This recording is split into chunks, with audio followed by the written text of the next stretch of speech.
Hello everyone and welcome back to the Unexplained Diaries. Here on this channel I share real-life encounters with beings from beyond the skies to help you unwind and drift off to sleep. Before we dive in, I would love to hear from you. Leave a comment and let me know where you're tuning in from. Now, find a comfortable spot, relax, and let's begin. It started while I was standing in the kitchen rinsing a mug. I remember because the water was running, and at first I thought the sound was coming from the pipes. My name's Mark. I live alone in a small semi-detached place, nothing unusual about it. Old enough to creak a bit, but not in a way that ever bothered me. The sound was low, not loud enough to grab your attention right away, just something you notice after a second, like it's always been there. I turned the tap off.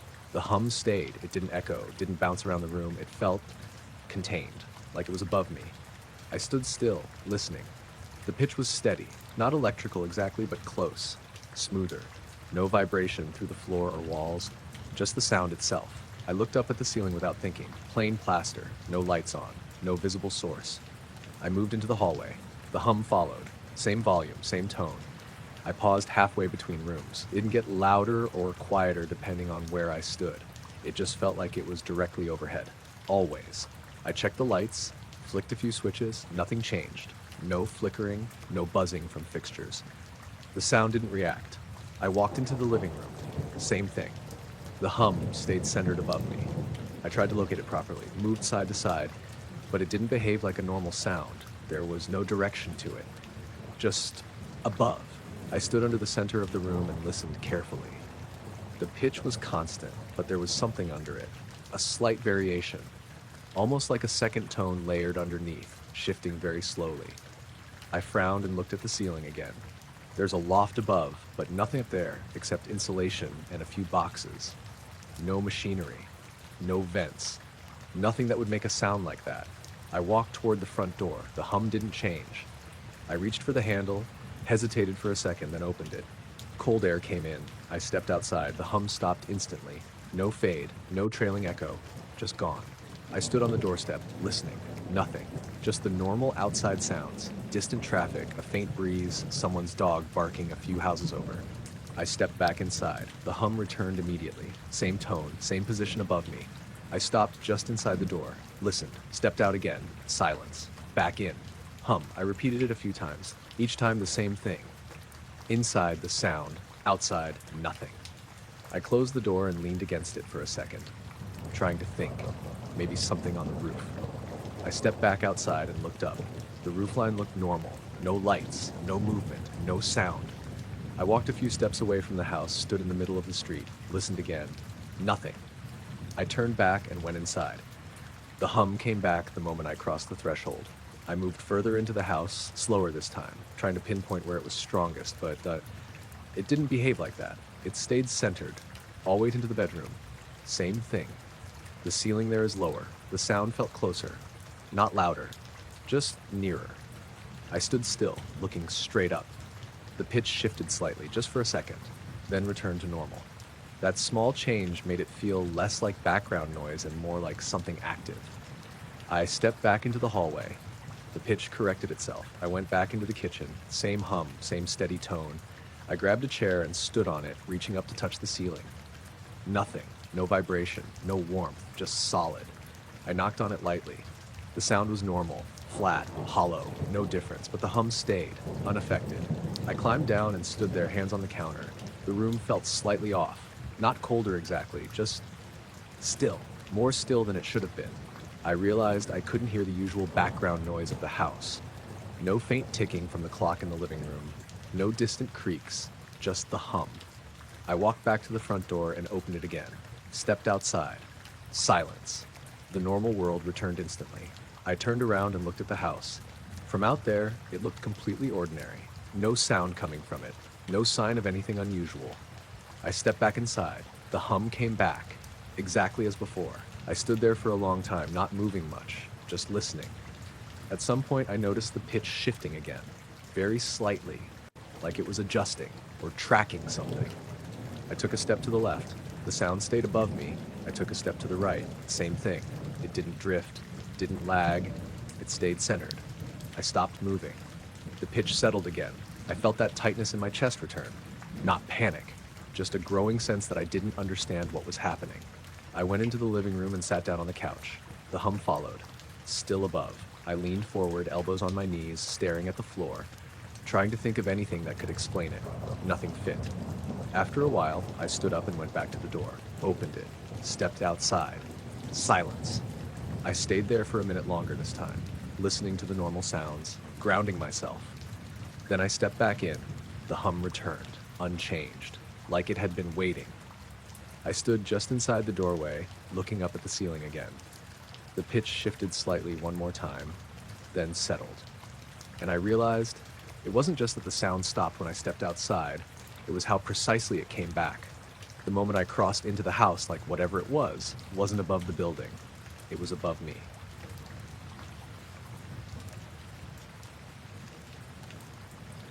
I first noticed it because the timestamp didn't line up.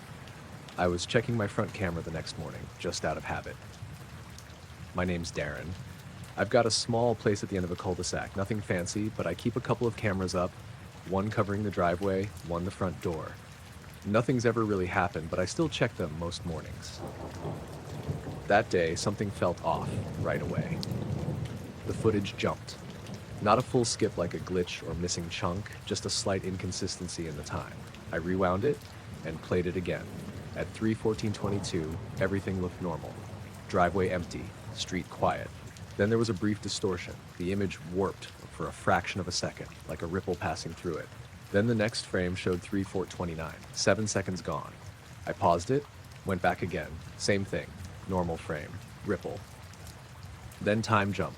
No transition, no obvious reason. I leaned closer to the screen. The ripple wasn't like static, it wasn't digital noise. It looked physical, like something had passed in front of the camera lens, but not close to it, further out. The way the image bent suggested depth. I watched it again, slower, frame by frame. Right before the distortion, the driveway looked exactly the same. Then the ripple. The whole image curved slightly, like heat haze, but sharper. Then it snapped back, and the timestamp skipped forward. I checked the rest of the footage. Nothing else like it. Everything before and after was continuous. No gaps, no other distortions. Just that one moment. I switched to the other camera, front door view, scrolled to the same time. There it was again. Different angle, same effect. The image warped, then jumped forward a few seconds. I sat back, frowning. 2 cameras, same time, same kind of distortion. That ruled out a single camera glitch. I opened the system logs. Nothing unusual, no drop frames recorded, no connection issues, and everything showed as normal. I got up and went outside. The air was cool, slightly damp, cloudy morning, no sun. I stood in the driveway, looking around, nothing out of place. The cameras were mounted where they'd always been. No damage, no movement. I looked up at the sky. Low cloud cover, nothing visible. I walked to the spot where the camera faced. Stood roughly where the distortion would have passed through. Tried to imagine what could have caused it. A bird, maybe. But it wouldn't create that kind of ripple, and it wouldn't affect both cameras like that. I went back inside and watched the footage again. This time I focused on the edges of the frame. During the ripple, the straight lines of the house and driveway bent slightly, just for that moment, then returned to normal. It wasn't just a visual glitch. It was like the entire scene had been shifted. I noticed something else. Right before the ripple, the lighting changed slightly. Not brighter, just different. Hard to explain. Like the shadows weren't quite where they should have been. Then the ripple, then the jump. I checked the timestamps again, 7 seconds missing. Not a huge amount, but enough that something could have happened. I tried to scrub through frame by frame, see if there was anything hidden, but there was nothing between those 2 frames. Just a gap, like it had been cut out cleanly. I sat there for a while, watching it loop.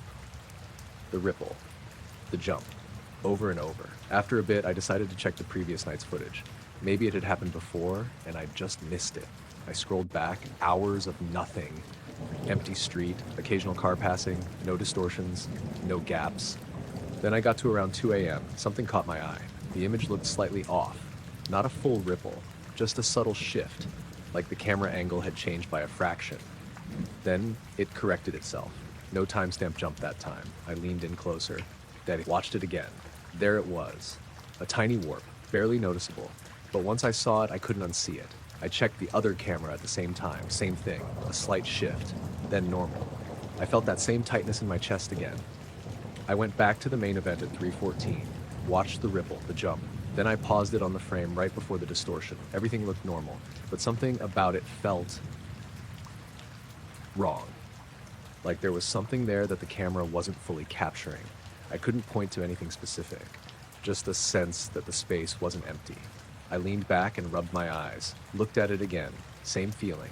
I stood up and walked back outside. The sky hadn't changed, still low clouds, no movement, no sound. I stood in the driveway again. This time, I paid attention to how the air felt. Normal, cool, still, nothing unusual. But I couldn't shake the idea that something had passed through here. Something that didn't show up directly, only in the way it bent the image and the way time seemed to skip around it. I went back inside and shut the system down for a bit. Let it reset, turned it back on. Everything worked fine. Live feed looked normal, no distortion, no lag. But later that night, I checked it again, just out of habit.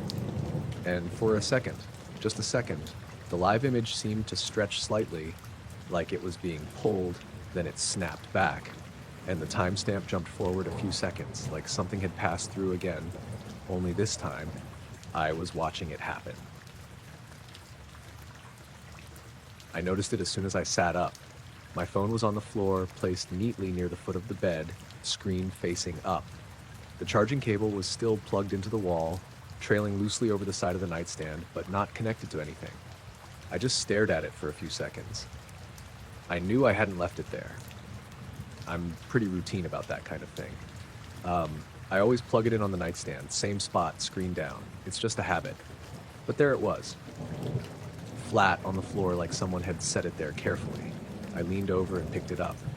The screen was still on, dimmed, but not off. The battery icon was red, 3%. That didn't make sense either. I'd gone to bed with it charging. It had been around 50 or 60% at least. I remember checking it before I turned the light off. I sat there for a moment, trying to piece it together. Maybe I'd knocked it off in my sleep. That was the first thought. But the cable wasn't attached. If I'd pulled it down accidentally, it should have still been connected to the phone, or at least tangled. Instead, it was just hanging there, loose, like it had been unplugged first. I looked at the time, 5:12 a.m. Still dark outside. The room felt slightly colder than usual. Not freezing, just enough that I noticed it without thinking about it. I rubbed my face and checked the phone again. No missed calls, no notifications beyond the usual overnight stuff. I opened the battery settings. The graph showed a steady drop over the last few hours, like it had been actively used. But I didn't remember waking up at all.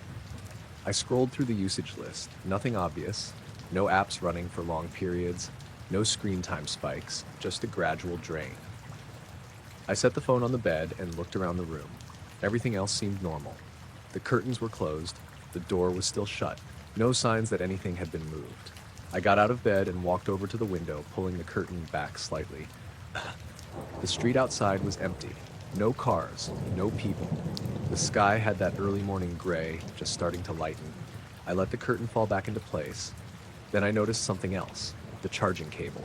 It was plugged into the wall, but it felt warm when I touched it. Not hot, just warmer than it should have been after sitting unused. I unplugged it and plugged it back into the phone. The charging symbol came on immediately. I watched it for a second. The battery percentage ticked up from 3 to 4. Normal. I sat back on the bed, still holding the phone, trying to figure out what I was missing. Then I noticed the screen. There was a faint smudge across it. Not unusual on its own, but this one was different. It wasn't like a fingerprint. It was more like a streak, a curved line almost. I tilted the phone to catch the light. The streak shifted slightly. It wasn't on the surface, or at least it didn't look like it. I wiped it with my thumb. It didn't go away. I pressed a bit harder. Still there. It looked like it was beneath the glass. I frowned and turned the screen off. The streak disappeared. I turned it back on. There it was again. Same position, same faint curve. I set the phone down again, face up this time, and leaned back slightly. My eyes drifted to the spot on the floor where I'd found it. There was nothing there now, just the carpet. But I kept looking at it anyway, trying to imagine how it had ended up there. Carefully placed, screen on, battery drained. I picked the phone back up and checked the time again. 5:18 a.m. Only a few minutes had passed. It felt longer. I unlocked it and opened the camera roll. Nothing new, no photos or videos I didn't recognize. I checked the system logs, the background activity. Everything looked normal, too normal. Like there should have been something, anything, to explain the battery drain. But there wasn't. I set the phone back on the nightstand this time, plugged in properly, made sure the cable was secure. Then I lay back down. I didn't feel tired anymore, just aware. The room was quiet, completely still. I stared at the ceiling for a while. Then I turned my head slightly toward the nightstand. The phone screen lit up briefly, just a soft glow. No notification sound, no vibration, just the screen turning on for a second, then dimming again. I sat up immediately, reached over and picked it up. No new notifications, no reason for the screen to have turned on. I checked the battery, 5% now, still charging. I locked the screen and set it back down. This time I didn't take my eyes off it. A minute passed. Nothing happened. Then, very faintly, I thought I heard something. Not from the phone. From somewhere in the room, a soft sound like fabric shifting. I turned my head slowly. The room looked the same, nothing out of place. I held still, listening. The sound didn't come again. I looked back at the phone. The screen was dark, charging, normal. I stayed sitting up for a while longer, watching, waiting. Eventually, the light outside started to come in more clearly. Morning. Everything looked ordinary again. I got up, got ready for the day, tried to move past it. But before I left the room, I looked down at the floor one more time at the spot where the phone had been. And for a second, just a second, I had the strong sense that it hadn't fallen there. It had been put there, like someone had needed it and then put it back down, exactly where I'd find it. I noticed it because everything else was so still. I'd driven out to a lay-by just outside a small village where the streetlights don't reach. My name's Ryan. I go out there sometimes when the sky's clear just to sit and look up for a bit. That night was cold, no clouds at all. You could see a lot more stars than usual. The kind of sky where you start picking out patterns without trying. I had the car off, window cracked, leaning back in the seat. No music, just quiet. I'd been there maybe 15 minutes when I saw it. One star dimmed, just slightly. Not like it went out, just dipped. Then it brightened again. I blinked, thinking I'd imagined it. Stars flicker sometimes, I know that. Atmosphere, whatever. But this felt different. It wasn't a twinkle. It was more deliberate. Like something had blocked it for a moment. I leaned forward a bit, trying to find the exact same spot in the sky. It took a second, but I found it. A small cluster near the edge of the windshield. I fixed my eyes on it. Waited. Nothing happened. Everything looked normal again. I relaxed back slightly, told myself it was just my eyes adjusting. Then it happened again. Same star, same slight dimming, same quick return. This time I didn't blink. I watched it clearly, and I knew it wasn't random. I sat up straighter, resting my elbows on the steering wheel, focused. There were no clouds, no planes, no satellites crossing that area, just empty space, and that one star. I once waited. A minute passed, then two. Nothing. I almost looked away. Then, again, a dim, a return. Exactly the same. I felt a tightness in my chest. Not panic, just that feeling when something doesn't add up. I scanned the surrounding stars, all steady, no movement, no dimming anywhere else, just that one point. I checked the edges of the windshield. Maybe there was something on the glass, a smudge, a bug. But when I shifted my head slightly, the star stayed in place, perfectly aligned with the others. I opened the car door and stepped out. The air was colder than I expected, still completely quiet. I walked a few steps away from the car, looking up. Found the same cluster again. There it was. Same star. I held still, then it dimmed again, right in front of me. I exhaled slowly, realizing I'd been holding my breath. This time, I noticed something else. Right before it dimmed, there was a slight distortion around it. Not visible unless you were really focusing, like a faint blur. Then the star dipped. Then it came back. I took a step forward without thinking. The gravel shifted under my shoe. The sound felt too loud in the silence. I stopped. The sky didn't change. The star stayed steady for a moment. Then it dimmed again. But this time it wasn't exactly the same. It lasted a fraction longer, maybe half a second more, and the distortion around it was clearer. Like something had passed in front of it. Then it dimmed again. something that didn't reflect light, just bent it slightly. I felt my hands get cold, not from the air, from something else. I looked around instinctively. The road behind me was empty. No headlights, no movement, just darkness stretching out. I looked back up. The star was steady again. I kept watching. Seconds passed, then another dim, another return. This time I noticed the pattern. It wasn't random timing, it was spaced. Not evenly, but not chaotic either. Like whatever was passing in front of it was moving. Slowly. I shifted my position again, stepping a little to the left, trying to change the angle. The star didn't move relative to the others, but when it dimmed again, the distortion seemed slightly offset, as if I was seeing it from a different side. I swallowed, suddenly aware of how alone I was out there. No houses nearby, no sound of anything, just me and the sky. I took a step back toward the car. Didn't want to be standing out in the open anymore. The star dimmed again, and this time I thought I saw something between me and it. Not a shape, just a slight absence, like the space there wasn't empty. Then it was gone. The star returned to normal brightness. I got back into the car and shut the door quietly. Sat there, still looking up through the windshield. My heart was beating faster now. I didn't start the engine. Didn't want to break the silence. I kept watching. The star stayed steady for a while. No dimming, no distortion. Just a normal point of light again. I waited. 5 minutes, maybe more. Nothing else happened. Eventually I started the car. The engine sounded louder than it should have. I kept glancing up as I pulled out of the lay-by. The star was still there, unchanged. By the time I got back onto the main road, I couldn't pick it out anymore. Too many angles, too much movement, just a sky full of stars again. But as I drove, I kept thinking about how it didn't flicker like the others. It dimmed, as if something had crossed directly in front of it. Something I couldn't see, except for the way it interrupted the light behind it.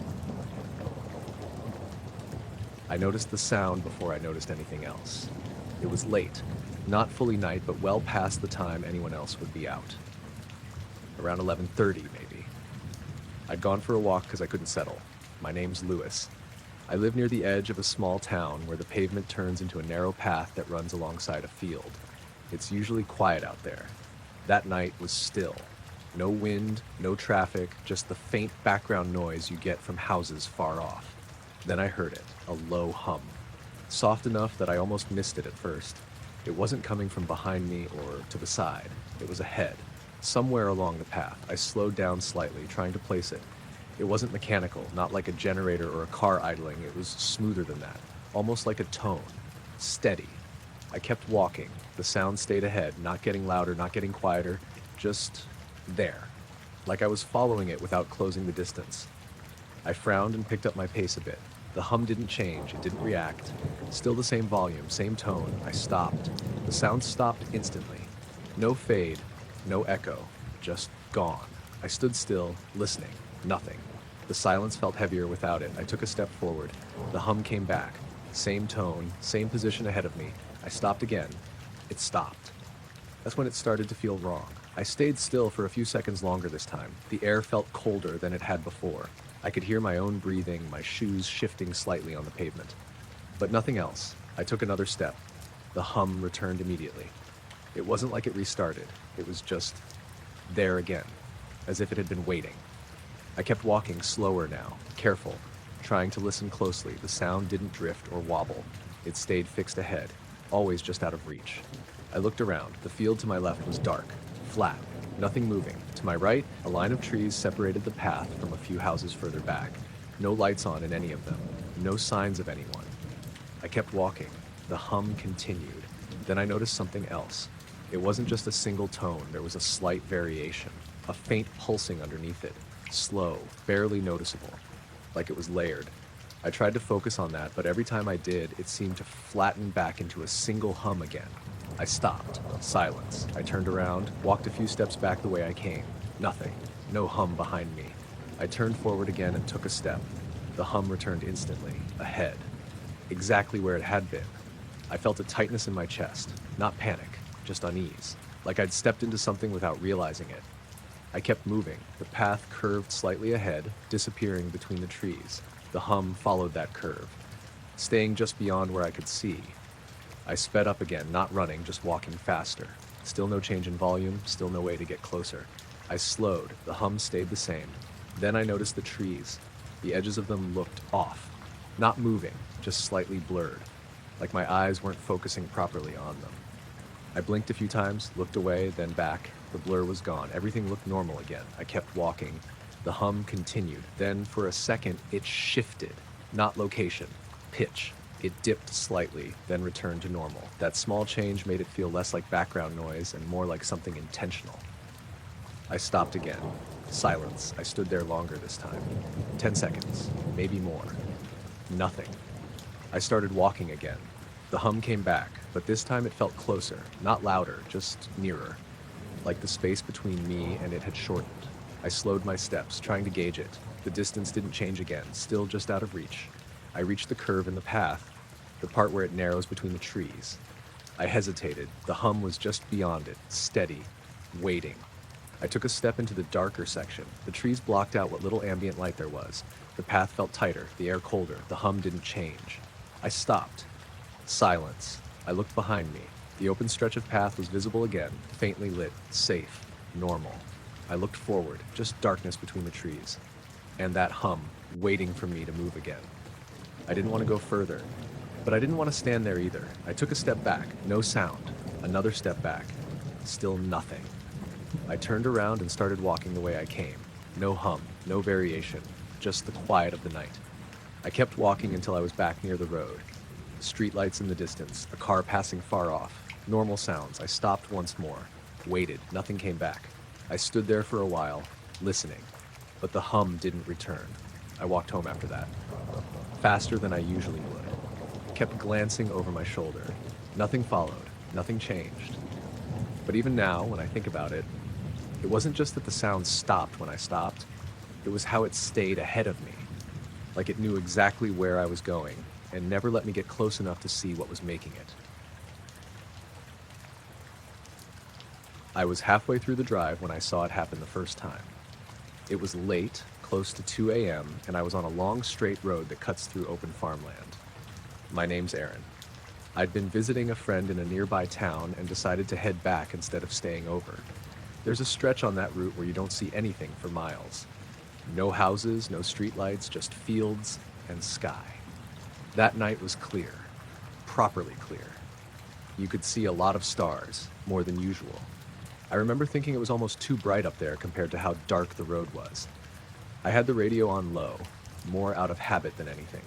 The car was running fine, steady speed, nothing unusual. Then I noticed it. The stars ahead of me seemed to shift, not move across the sky like satellites, not twinkle. They shifted together, like a reflection being disturbed in water, just a slight ripple. Then everything snapped back to normal. I blinked and leaned forward a bit, squinting through the windshield. The sky looked exactly the same. Stars in the same positions. No movement. I slowed down slightly without really meaning to. Tried to focus on the same patch of sky. Nothing. I told myself it was probably my eyes. Maybe I'd blinked or adjusted focus at the wrong moment. But it didn't feel like that. It felt external. I kept driving. The road stayed straight, disappearing into darkness ahead. A few minutes passed. I relaxed a bit. Then it happened again, same effect, a subtle shift, like something had disturbed the image of the stars. Just for a second, then everything returned to normal. This time I was sure I hadn't blinked. I kept my eyes open, fixed forward. My grip on the wheel tightened slightly. I slowed down more. The car dropped to about 40. I wanted to see it happen again, to understand it. The sky stayed still, perfectly normal. No clouds, no visible objects, just stars. Then I noticed something else. That patch of sky where it had happened felt different. Not visibly, just harder to focus on. Like my eyes didn't want to settle there. I kept looking anyway, and then, again, a third time, the same ripple, subtle, quick, but unmistakable. The stars didn't move independently, they all shifted together, like they were being seen through something, then snapped back. I felt a cold sensation run through me. Not fear exactly, just a strong awareness that something wasn't right. I slowed the car even more, almost crawling now. The road was empty, no other headlights anywhere. I turned the radio off. The silence inside the car became noticeable, just the engine and the tires on the road. I leaned forward slightly, trying to get a better view. The windshield looked clean, no smudges, no reflections, nothing that could cause that effect. I even shifted my head slightly left and right. The stars stayed fixed until they didn't. Another ripple. This time, I caught something else. Right before the shift, there was a faint distortion, like a transparent layer moving across the sky, almost invisible. Then the stars bent around it. Then everything returned. I exhaled slowly, realizing I'd been holding my breath. I didn't want to stop the car, didn't want to get out. Something about the way it moved made me feel like it was above the road, not far, not high up, closer than it should have been. I kept driving, a little faster now. The distortion stayed ahead of me, always in front, never behind. Every so often, it would pass through that same patch of sky, and the stars would shift, then settle. I tried to track it, but it didn't have a clear shape, just a slight bending of light, a moving absence. I glanced at the edges of the road. The fields were dark, barely visible, nothing moving out there, no signs of anything else. I looked back up. The distortion was still ahead, and then, without warning, it changed. The ripple was stronger, more noticeable. The stars bent more sharply for a fraction of a second, then snapped back harder than before. I flinched slightly. The car drifted a bit before I corrected it. My heart was beating faster now. I gripped the wheel tighter and focused on the road. When I looked up again, the distortion was gone, completely. The sky looked normal, clear, still, no shifting, no bending. I drove for another few minutes. Nothing else happened. The stars stayed fixed, unmoving. Eventually, I reached a more populated stretch. Streetlights appeared, a few houses. A car passed in the opposite direction. Normal things. I kept driving until I got home. Parked in the driveway. Sat there for a minute before turning the engine off. I looked up one last time. The sky above my house looked normal. No distortion, no movement, just stars. But I kept thinking about that stretch of road, how the stars didn't move on their own, but reacted to something passing in front of them. Something I couldn't see, except for the way it bent the sky around it. I noticed it because the room wasn't fully dark. There was a faint glow along the edge of my window frame, just enough to catch my eye when I shifted onto my side. My name's Callum. I live alone in a small flat on the second floor, facing a narrow street with a couple of streetlights that usually leak a bit of light through the curtains. But this wasn't that. This was thinner, more precise, like a line of soft light tracing the exact edge where the window met the wall. I lay still, staring at it. At first I assumed it was a car outside, headlights passing by, but it didn't move, and it didn't spill into the room. It stayed exactly along that edge, like it was being held there. I pushed myself up slightly on one elbow. The glow stayed steady, no flicker, no shifting, just a faint, pale line. I looked toward the rest of the room. Everything else was dark. No extra light coming through the curtains, no change on the walls. I glanced back at the window frame. Still there. I reached over and checked my phone. 2:38 a.m. I hadn't been asleep long. I set the phone back down and watched the line again. It felt wrong, not bright enough to illuminate anything, but too defined to ignore. I sat up properly this time. The mattress creaked a little under me. The glow didn't react, didn't change. I swung my legs over the side of the bed and stood up. The floor was cold. I took a step toward the window. The line of light stayed exactly where it was. As I got closer, I expected to see something outside causing it. A car parked weirdly, someone with a flashlight. But the closer I got, the less sense it made. The curtains were closed. Fully. There shouldn't have been any direct light coming through like that. I reached out and touched the wall next to the frame. Nothing. No warmth, no vibration, just normal. I hesitated, then pulled the curtain back slightly. The street outside was empty. The usual streetlight down the road was on, but it wasn't lined up with my window, and it didn't cast light like that. I looked up and down the street. No cars, no movement, no source. I let the curtain fall back into place. The glow was still there. Exactly the same. I stepped back slowly, keeping my eyes on it. Then it changed. Not suddenly, just slowly dimming, like someone lowering a dial. The lines softened, faded. I felt a strange tightness in my chest. I took another step back. The room felt colder now. I didn't know why. There wasn't any sound, no hum, no outside noise, just silence. The glow continued to fade, but it didn't disappear all at once. Parts of it went first. Sections along the frame dimmed unevenly. until only a small portion remained near the top corner. I stared at that last bit. It held for a second longer, then it faded completely. The room went back to normal darkness. I stood there for a few seconds, not moving, waiting to see if it would come back. It didn't. I walked over to the window again and pulled the curtain open fully this time. The street looked exactly like it always did, empty, still. I pressed my hand lightly against the glass. It felt normal, cold but not unusually so. No condensation, no marks, nothing to suggest anything had been there. I closed the curtain again and stepped back. The wall where the glow had been looked completely normal, no discoloration, no afterimage. I stood there for a while longer, just looking at that spot, trying to figure out what could have caused it, but nothing fit. It hadn't lit up the room, hadn't cast shadows, hadn't moved like any normal light would. It had just traced the edge and then faded. Eventually I got back into bed, lay on my back this time, facing the ceiling. I kept glancing over at the window every few seconds. Nothing else happened, but I didn't fall asleep for a long time. At some point I must have drifted off, because when I woke up, it was morning. The room was bright, sunlight coming through the same window, normal light, spreading across the walls the way it should. I got up and went straight to the window, pulled the curtain back, looked at the frame. Everything looked exactly the same. I ran my fingers along the edge where the glow had been. Just painted wood, nothing unusual. But later that night, when I turned the lights off and got into bed, I found myself watching that same spot again, waiting, because whatever had been there the night before hadn't come from outside and hadn't lit anything except that one exact line, like it knew where the edges were and chose to follow them. I noticed it because the water went quiet, not calm like usual. This was different. I'd been out early, just after sunrise, at a small lake a few miles outside town. My name's Neil. I go there a lot on weekends. There's a narrow wooden platform that sticks out over the water, just big enough for one person and a tackle box. That morning was cold but clear. No wind, barely any ripples. Just the occasional movement from fish near the surface. I'd been there maybe an hour.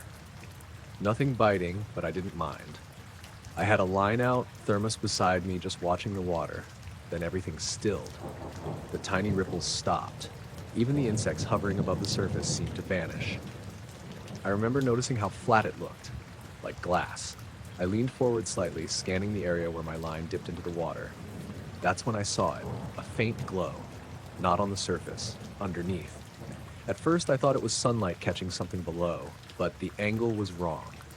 The sun was still low behind me, and the water usually reflected it, not held it like that. This was deeper.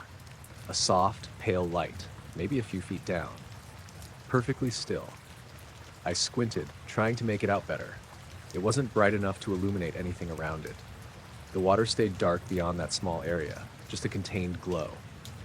I shifted my position slightly on the platform.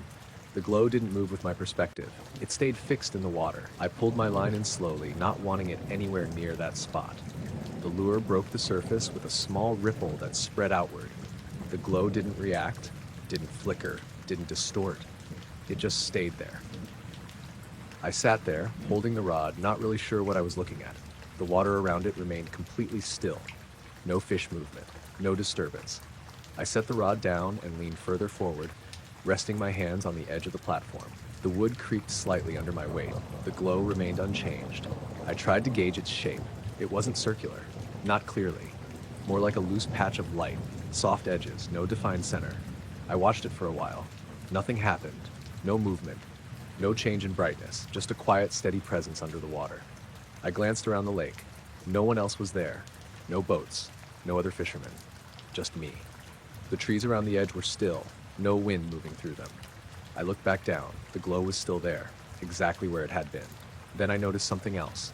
The water directly above it looked slightly different. Not brighter, just thinner, like there was less depth to it. Hard to explain, but it felt like I was looking through less water in that spot. I leaned even closer, close enough that I could see my own reflection faintly on the surface. The glow didn't distort it, didn't reflect off it. It was just beneath. I reached out and dipped my fingers into the water, a few inches away from the glow. The surface broke easily. The cold hit immediately. I moved my hand closer, slowly. The glow didn't shift, didn't react. I stopped just short of touching it. Something about that felt like a bad idea. I pulled my hand back out. Water dripped off my fingers, creating small ripples that spread across the surface. When they reached the area above the glow, they didn't behave normally. They didn't reflect or break the light. They just passed over it, like it wasn't interacting with the surface at all. I wiped my hand on my jeans and sat back slightly. My chest felt tight again. Not fear exactly, just unease. I looked at the spot, trying to make sense of it. Then slowly it began to fade. Not quickly, just a gradual dimming, like someone lowering a light. It didn't rise, didn't move, just lost intensity. I leaned forward again, watching closely. The edges softened first, then the center, the whole thing shrinking in brightness rather than size. I held still, didn't want to miss anything. Within maybe 10 seconds, it was gone. The water returned to normal, dark, reflective. The ripples from earlier still faintly visible. I stared at the spot for a while longer, waiting for it to come back. Nothing did. The insects returned. A few small disturbances appeared on the surface where fish moved again. Again, the lake looked exactly like it had before. I picked up my rod, hands feeling slightly unsteady, cast the line again, though I wasn't really focused on fishing anymore. I kept glancing back at that spot. Nothing, just water. Eventually, I packed up and left. Didn't stay as long as I usually do. As I walked back along the path, I kept thinking about how still it had been. How the light didn't move, didn't rise, didn't reflect, and how it faded without ever surfacing. Like whatever it was had been there, and then simply wasn't anymore. I saw it just after I turned off the main road. It was one of those narrow lanes that cut through farmland. No markings, hedges on both sides. I'd driven that way plenty of times before. My name's Jamie. I was heading back from my sister's place, took a shortcut I knew well enough. It was late. Around 1 a.m. The sky was overcast, no stars, just a dull gray ceiling. No streetlights either. The only light was from my headlights and the dashboard. I was going slow, maybe 30, because of the bends. That's when I noticed something in the field to my left. At first, I thought it was a reflection, a faint glow, low to the ground. Not bright, just enough to stand out against the dark. I eased off the accelerator and leaned forward slightly. The glow didn't flicker like a torch or a lamp. It was steady. I slowed down more, almost coasting. The hedges opened up a bit where there was a gap, and I got a clearer view into the field. The glow was hovering, not touching the ground, maybe a foot or two above it. It didn't cast light onto anything around it. The grass beneath it stayed dark. The fence line nearby stayed dark. It was just there, like a patch of light without a source. I kept rolling forward, eyes fixed on it. Then it moved. Not toward me, not away, sideways, smooth, like it was sliding across the field. No bobbing, no uneven motion, just a steady glide. I felt my grip on the wheel tighten.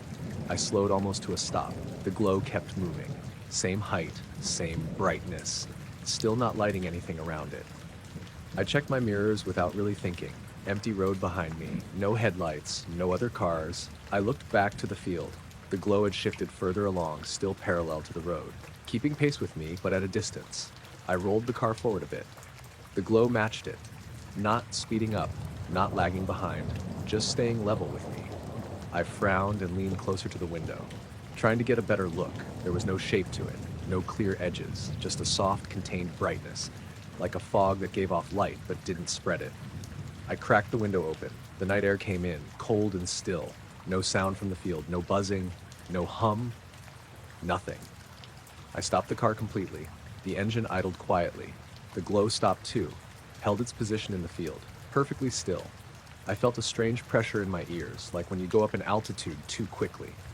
It wasn't painful, just noticeable. I swallowed, trying to clear it. It didn't go away. I stepped out of the car. The gravel crunched under my shoe. The sound felt louder than it should have been. I stood beside the door, looking across the field.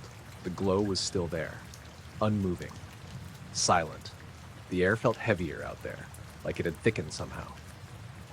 I took a few steps away from the car. The headlights still pointed forward, lighting up the lane, but not reaching the field properly. The glow didn't change, didn't react. I stood still, watching, waiting. Then it moved again, sideways, same direction as before, Smooth, controlled. I felt my chest tighten slightly. I took a step forward without meaning to. The glow didn't come closer, just kept sliding. I realized it wasn't reacting to me, or if it was, it wasn't obvious. I stopped. It kept moving. Then I noticed something else. The grass behind it looked wrong. Not lit, just slightly off. Like the darkness there wasn't as solid, as if something had passed over it. I blinked and looked again. It looked normal. The glow continued. I checked the sky, still overcast, no breaks in the clouds, no moonlight, nothing that could explain it. I looked back at the glow. It slowed, then stopped. Hovered there for a second. Then, without changing brightness, it just faded. Not instantly, but steadily, like it was being turned down, until it was gone. The field went completely dark. No trace of it left. I stood there for a few seconds, staring at the spot, waiting for it to come back. Nothing. The pressure in my ears eased. The air felt normal again. I got back into the car, shut the door, sat there for a moment, then I started driving again. Slow at first. Eyes on the field, nothing else appeared, no movement, no glow, just empty farmland. By the time I reached the end of the lane, everything felt normal again. But as I drove the rest of the way home, I kept thinking about how it moved. Not like something floating, but like it was following a path, one that didn't care about the ground beneath it, or the light it should have been casting, just sliding sideways through the dark, like it belonged there more than anything else did. I woke up before my alarm, just suddenly aware of the room. Not like when you wake up slowly and stretch or check the time. It was immediate. Eyes open, heart already going a bit faster than normal, like I'd missed something. I didn't move at first. Just lay there, staring at the ceiling. My name's Daniel. I live in a second-floor flat, nothing unusual about it. Quiet street, not much happens at night. I keep my bedroom simple, bed against the wall, small desk, window across from it with heavy curtains I always close before sleeping. That was the first thing that felt off. There was light in the room. Faint, but enough that I could see the edges of things without my eyes adjusting much. Streetlight, I thought at first, but the angle was wrong. I turned my head slowly toward the window. The curtains weren't fully closed. There was a gap, maybe 6 inches wide, just enough for a strip of pale light to come through. I stared at it for a few seconds, trying to remember if I'd left them like that. I was pretty sure I hadn't. I always pulled them tight, mostly out of habit. I lay there, still not moving, just watching that strip of light. The feeling didn't go away. That sense that I'd woken up because something had been happening. Not a noise exactly, more like presence. I pushed myself up slowly, sitting on the edge of the bed. The room felt normal temperature-wise. No drafts. No obvious reason for the curtains to have shifted. I stood up and walked toward the window. Each step felt louder than it should have been. The floorboards creaked slightly under my weight. I reached the window and looked at the curtains. They were parted unevenly. Not like they'd just slipped. More like one side had been pulled back slightly and not put back properly. I reached out and grabbed the edge, pulling it closed. The light disappeared, and the room went darker. I stood there for a moment, hands still on the fabric, listening. Nothing. No sound from outside. No footsteps. No voices. Just the usual faint hum of the building, plumbing somewhere, distant movement in other flats. I turned back toward the room. Everything looked the same as when I went to bed. Nothing out of place, but something still felt wrong. I walked to the door and opened it. The hallway was dark. I didn't usually leave lights on. I stepped out and flicked the switch. The light came on normally. I checked the front door. Still locked, chain in place, no sign it had been touched. I went into the kitchen, everything where it should be. Nothing moved, no windows open. I checked the bathroom, same thing, normal. I stood there for a second, hands on the sink, looking at my reflection. Trying to calm down a bit, it didn't feel like panic, just confusion, like I'd missed a step somewhere. I went back into the bedroom. The curtains were still closed, no light coming through. I sat on the bed again, looking at the window, trying to picture how they could have opened. There wasn't any strong wind that night. Even if there had been, the window was shut. I got up again and checked it. Locked. No gaps. No way for anything to push through. I touched the glass, cold normal. I pulled the curtain back slightly just to look outside. The street was empty. Streetlight casting that same pale glow across the pavement. No one around. No cars moving, nothing unusual.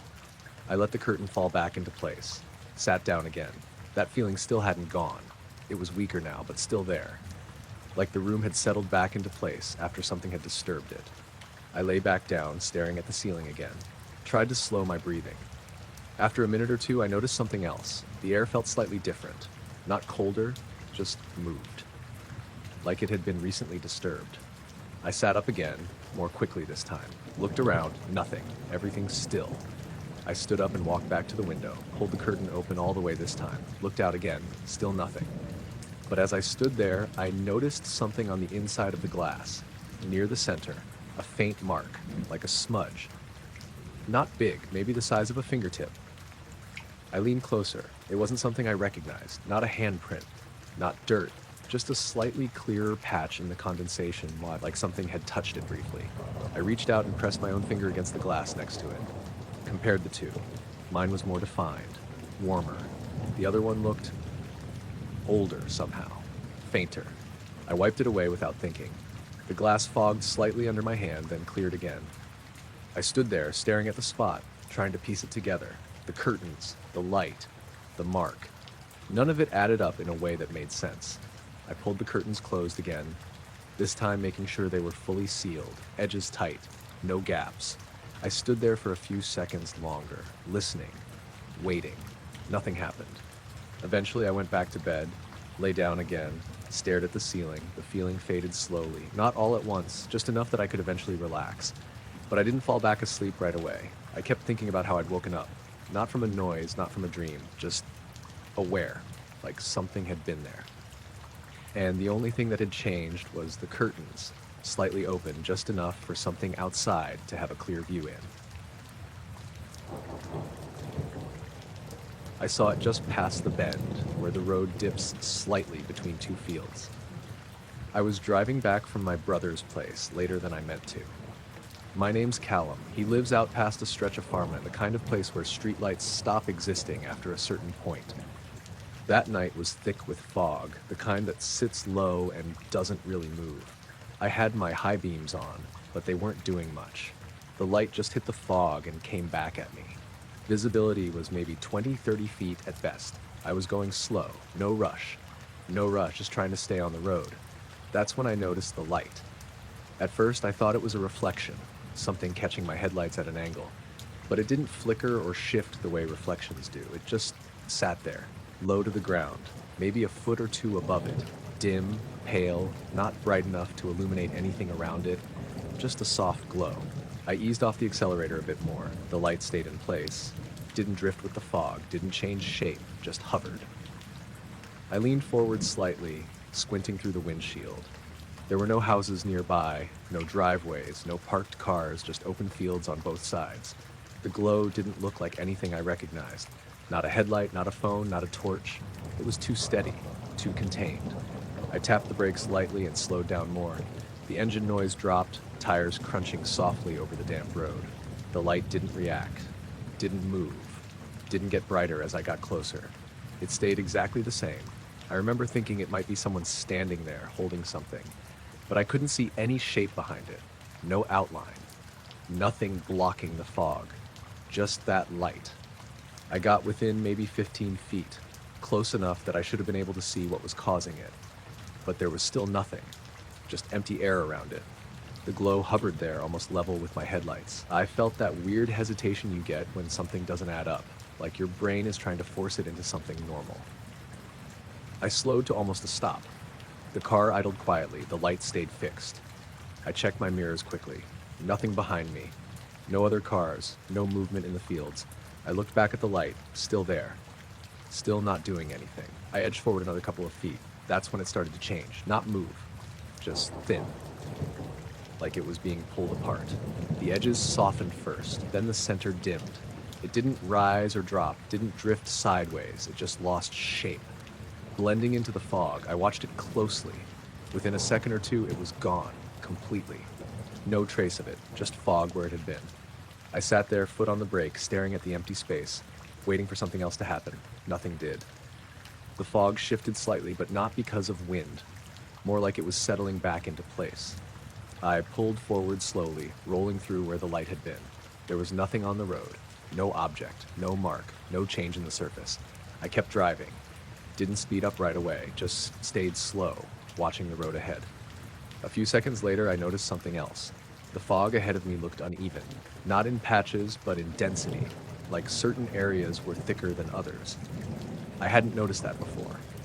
I drove another 100 yards or so, still scanning the road. Then, off to the right in the field, I saw another faint glow. This one was further away, harder to see. Same pale color, same soft edges. It wasn't hovering over the road this time, just sitting low over the ground. I slowed again, turned my head slightly to keep it in view. The car kept moving forward. The glow didn't follow, didn't react. It stayed in that spot. I slowed to almost a crawl, then stopped, sat there, engine idling, watching. The glow didn't change, didn't flicker, didn't move with the fog. After a few seconds, it started to fade, same as before, edges softening, center dimming, then gone. The field went back to being just fog and darkness. I felt that same tightness again. Not panic, just something off, like I was missing something obvious. I put the car back in gear and drove on.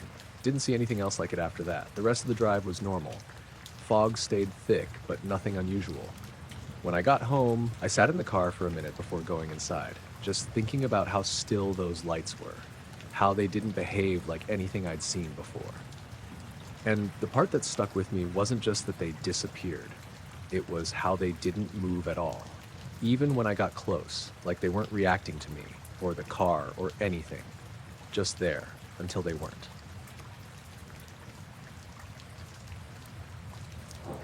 It happened just after I killed the fire.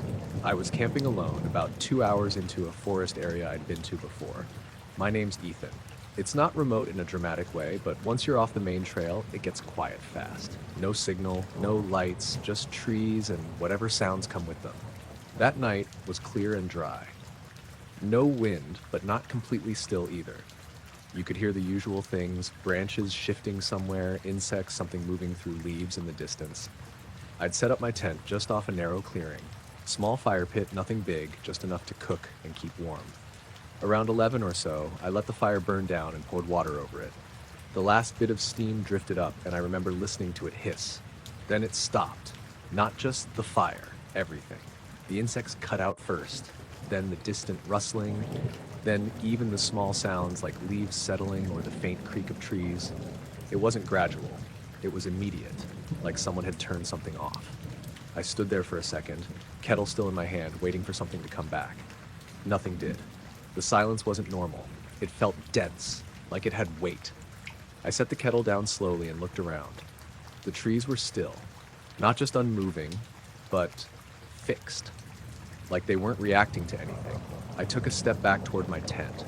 The ground crunched under my boot, louder than it should have been. The sound didn't carry. It just stopped around me. I paused, listening. Still nothing. That's when I noticed it. Between two trees, maybe 15 or 20 feet ahead, something shifted. Not a shape, more like a distortion, a faint shimmer. At first I thought it was my eyes adjusting to the dark, but it moved, slowly, sliding sideways through the trees. It didn't disturb anything, didn't brush branches or move leaves, just passed between them. The air around it looked slightly bent, like heat rising off pavement, but colder somehow. I felt my chest tighten. I didn't move, didn't want to make noise, didn't want it to notice me, even though I had no idea what it was. The shimmer kept moving. Not toward me, not away, just across my line of sight. It had no clear edges, no center, just a shifting area where things didn't look quite right. The bark of the trees behind it warped slightly as it passed, then returned to normal. I swallowed, my throat feeling dry. The silence pressed in harder, even my breathing sounded muffled.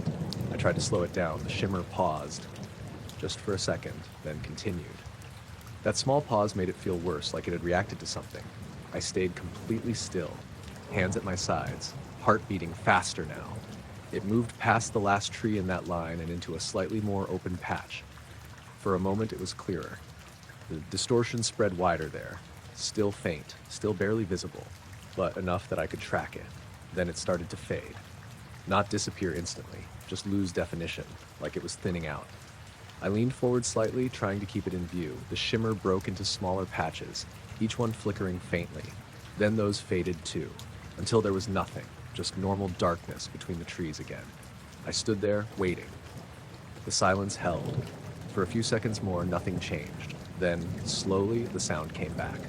First a faint insect buzz, then something moving in the leaves, then the distant creak of branches, all of it returning gradually, like someone turning a dial back up.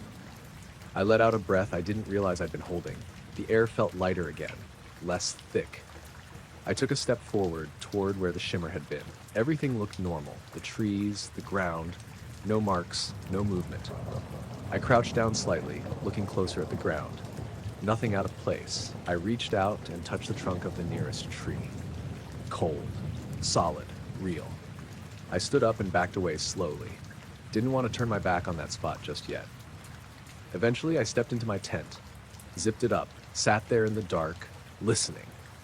The normal sounds of the forest continued. Nothing else happened, but I didn't sleep much. Every time the wind picked up slightly or something shifted outside, I found myself staring at the fabric of the tent, waiting for that silence to drop again. And the thing that stayed with me wasn't just the shimmer. It was how everything else stopped first.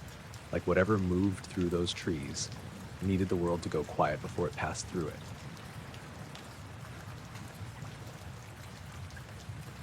I noticed it because of the reflection, not the thing itself.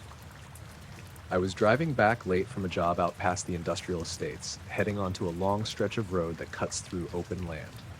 My name's Ryan. It's one of those routes you take when you want to avoid traffic, just straight lines, fields on either side, hardly any lights. It was a clear night, no clouds, no fog. You could see the stars pretty well once you got away from town. I had music on low, nothing distracting. Just cruising along, doing maybe 50. That's when something caught in my headlights. Not ahead of me, above. For a split second, the light bounced off something high up in the sky. It wasn't bright, just a quick flash, like metal catching light at the right angle. I blinked and looked up through the windshield. There was nothing there, just the normal night sky. Stars. Empty. I slowed down a little without really thinking about it. My brain tried to explain it away. Maybe a bird, maybe something on a wire I didn't see. But it didn't feel like that. The angle was wrong, too high. I kept driving, eyes flicking up every few seconds. The road stayed empty. No other cars, no movement in the fields. After maybe 20 seconds, it happened again. Another brief reflection, same kind of flash.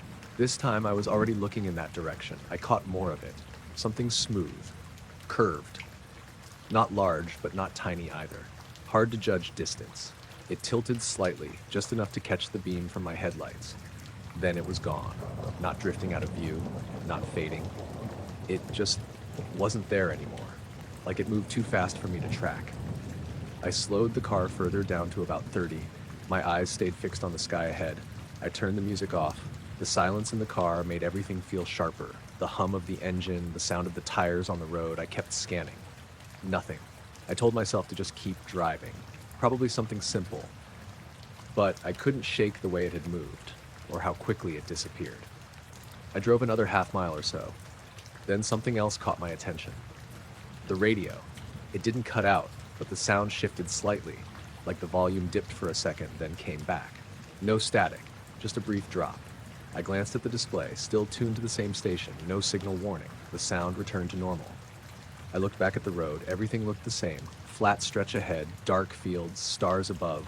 Then I felt it. A slight pressure in my ears, like when you change elevation quickly. It wasn't painful, just noticeable.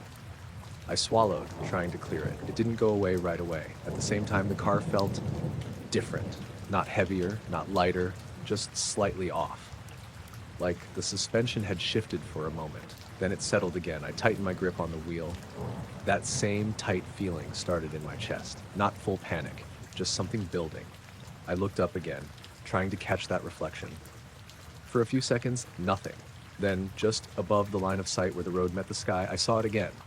But this time, not as a reflection, a faint outline, barely visible, like a darker shape against the sky, smooth edges, curved. It wasn't blocking the stars completely, just distorting them slightly, like looking through uneven glass. I slowed almost to a stop. The car idled, the shape hung there, not moving much. Then, slowly, it tilted, just enough for the headlights to catch it again. A dull metallic sheen flashed across its surface. That confirmed it. It wasn't just my eyes, there was something there. The tilt lasted maybe half a second. Then it shifted, not sideways, not down, up, instantly. No acceleration, no gradual movement. It just snapped upward and disappeared. The stars filled the space where it had been. No trail, no sound, nothing. I sat there in the middle of the road, engine running, staring at the empty sky, waiting, listening. The pressure in my ears faded slowly. The car felt normal again. The radio stayed steady. I checked my mirrors. Still no other cars, no lights in the distance. I looked back up. Nothing. I stayed there for a minute or two, just watching, trying to see any sign of movement, but the sky stayed still. Eventually, I started moving again, slowly at first, then picking up speed. I kept glancing up as I drove. Nothing else appeared. The rest of the drive was uneventful. By the time I got closer to town, the street lights washed out most of the stars. Everything felt normal again. When I pulled into my driveway, I sat in the car for a bit before getting out, just thinking about what I'd seen, the way it reflected the light, the way it tilted, and how it didn't move like anything I'd ever seen before. Not a plane, not a drone, not anything that follows normal motion, just there, then angled, then gone, straight upward, faster than my eyes could follow, like it hadn't been part of the sky at all, just passing through it. The power went out without any warning. I was in the living room, just sitting on the couch with the TV on low. My name's Aaron. It was late, probably around 11:30. Nothing unusual about the night, clear earlier, but clouds had rolled in by then. No storm though, no rain, no wind. The TV cut to black mid-sentence. At the same time, everything else went quiet. No hum from the fridge in the kitchen. No faint buzz from the lights. Just silence. I sat there for a second, waiting for it to come back. It didn't. I checked my phone, still had battery but no signal bars at all. Not even one. That felt odd right away. Usually, even during outages, you get something. I stood up and walked to the window. The whole street was dark. No porch lights, no street lights, no glow from other houses. It was darker than it should have been. I pushed the curtain aside and looked out properly. That's when I noticed the clouds. They were glowing, not bright, just a faint, soft light. But it wasn't spread out like normal cloud cover catching city light. It was contained, a circular pattern right above the neighborhood, perfectly round. I frowned, trying to make sense of it.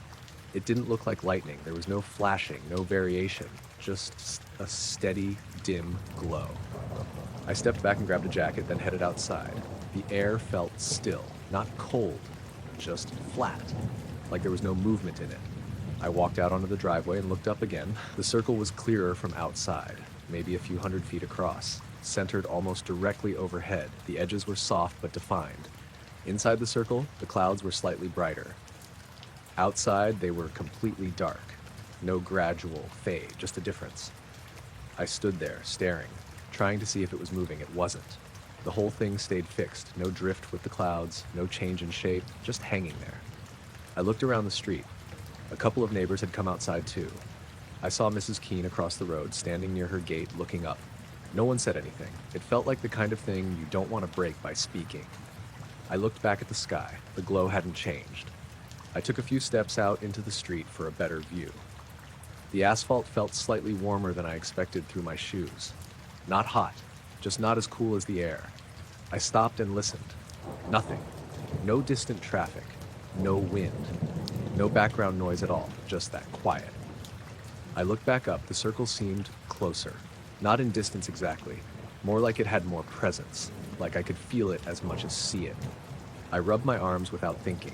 There was a faint pressure in my ears, like being in a plane as it changes altitude.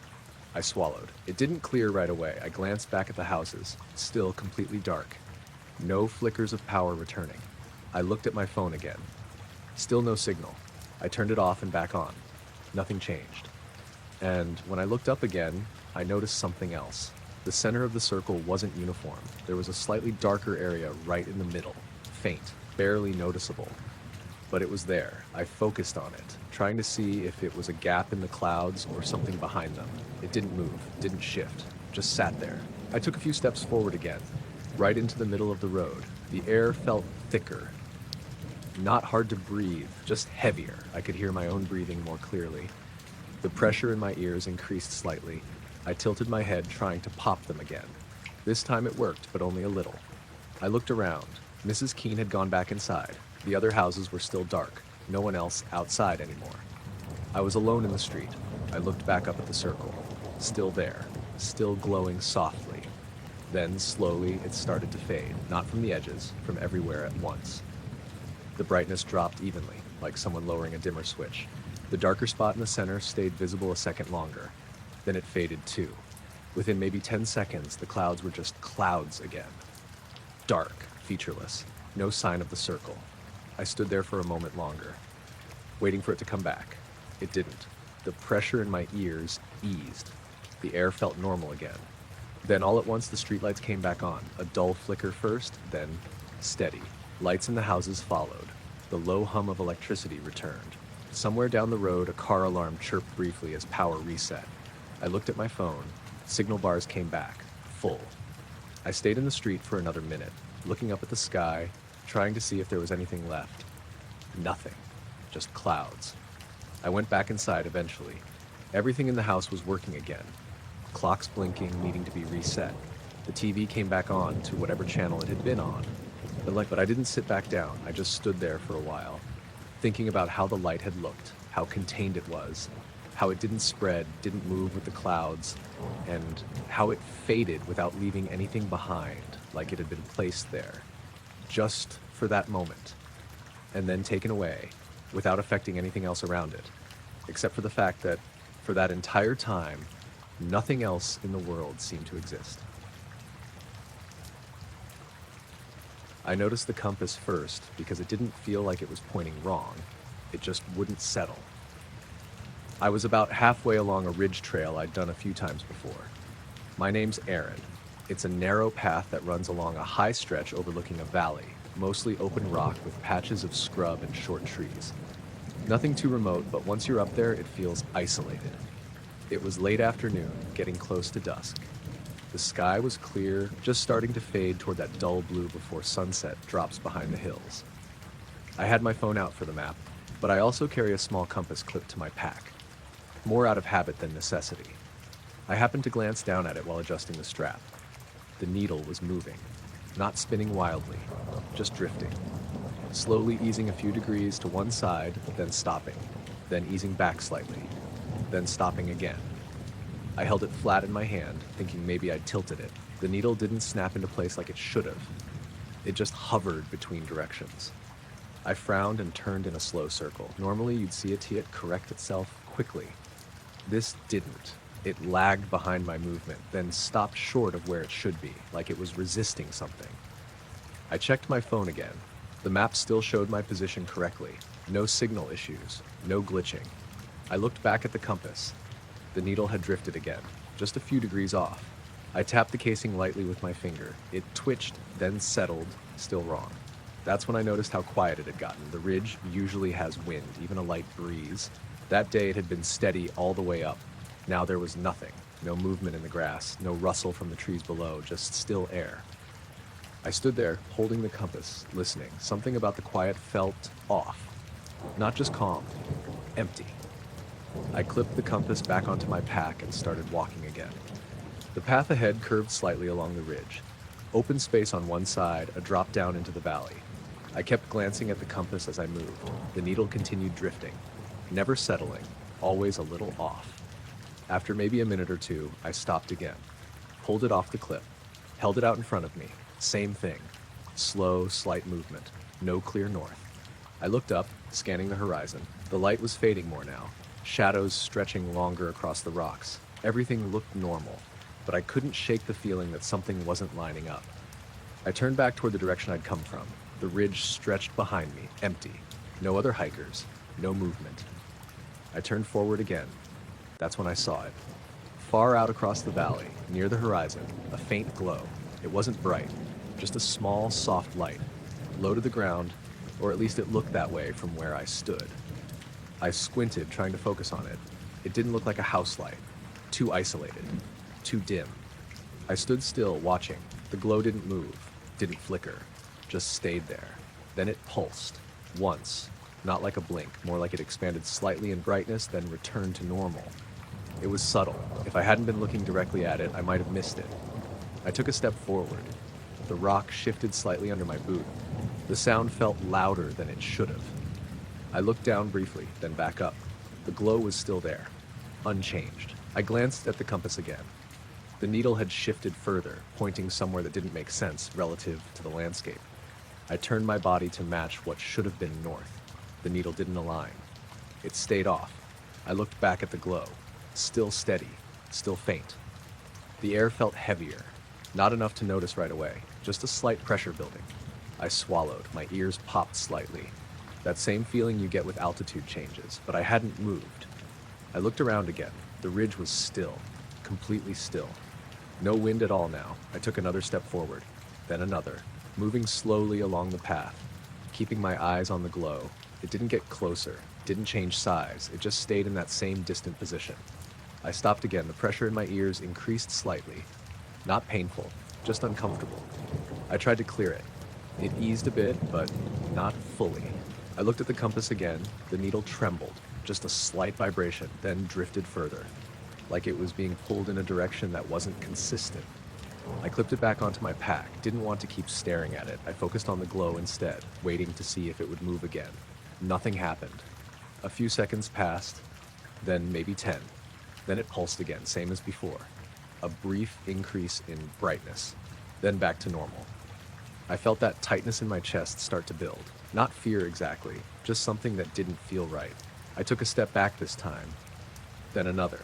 The pressure in my ears shifted slightly, less intense. I paused, looked at the glow. It didn't react, didn't follow, didn't change. I turned slightly, angling my body away from it. The ridge path curved downward a bit ahead. I decided to keep moving, not toward the glow, just along the trail. As I walked, I glanced back once. The glow was still there. Same position, same faint intensity. I kept going. After maybe 30 seconds, I looked back again. It was gone. No fade, no movement, just not there anymore.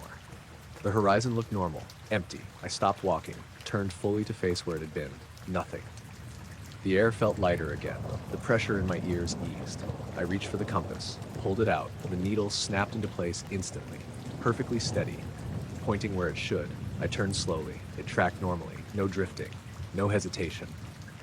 I stood there for a while longer, looking between the horizon and the compass, trying to connect the two. Nothing made sense. Eventually, I continued down the trail. The wind picked up again slightly as I descended. The normal sounds returned, grass moving, branches shifting. Everything felt back to normal. But I kept thinking about how the needle wouldn't settle, and how that light didn't behave like anything I'd seen before, just a single pulse, then stillness, and then nothing, like it had only needed to be there for that one moment and no longer. I noticed the pressure before I saw anything. I was outside behind my place, just standing in the yard for a bit. My name's Luke. It was late evening, not fully dark yet, that in-between time where the sky still holds a bit of light, but the streetlights are already on. It had been warm all day, but by then the air had cooled off. No wind, just quiet. I remember I was checking my phone, thinking about heading back inside, when my ears popped. Not painfully, just that sudden shift, like when you go up a hill too fast in a car. I swallowed, expecting it to clear. It didn't right away.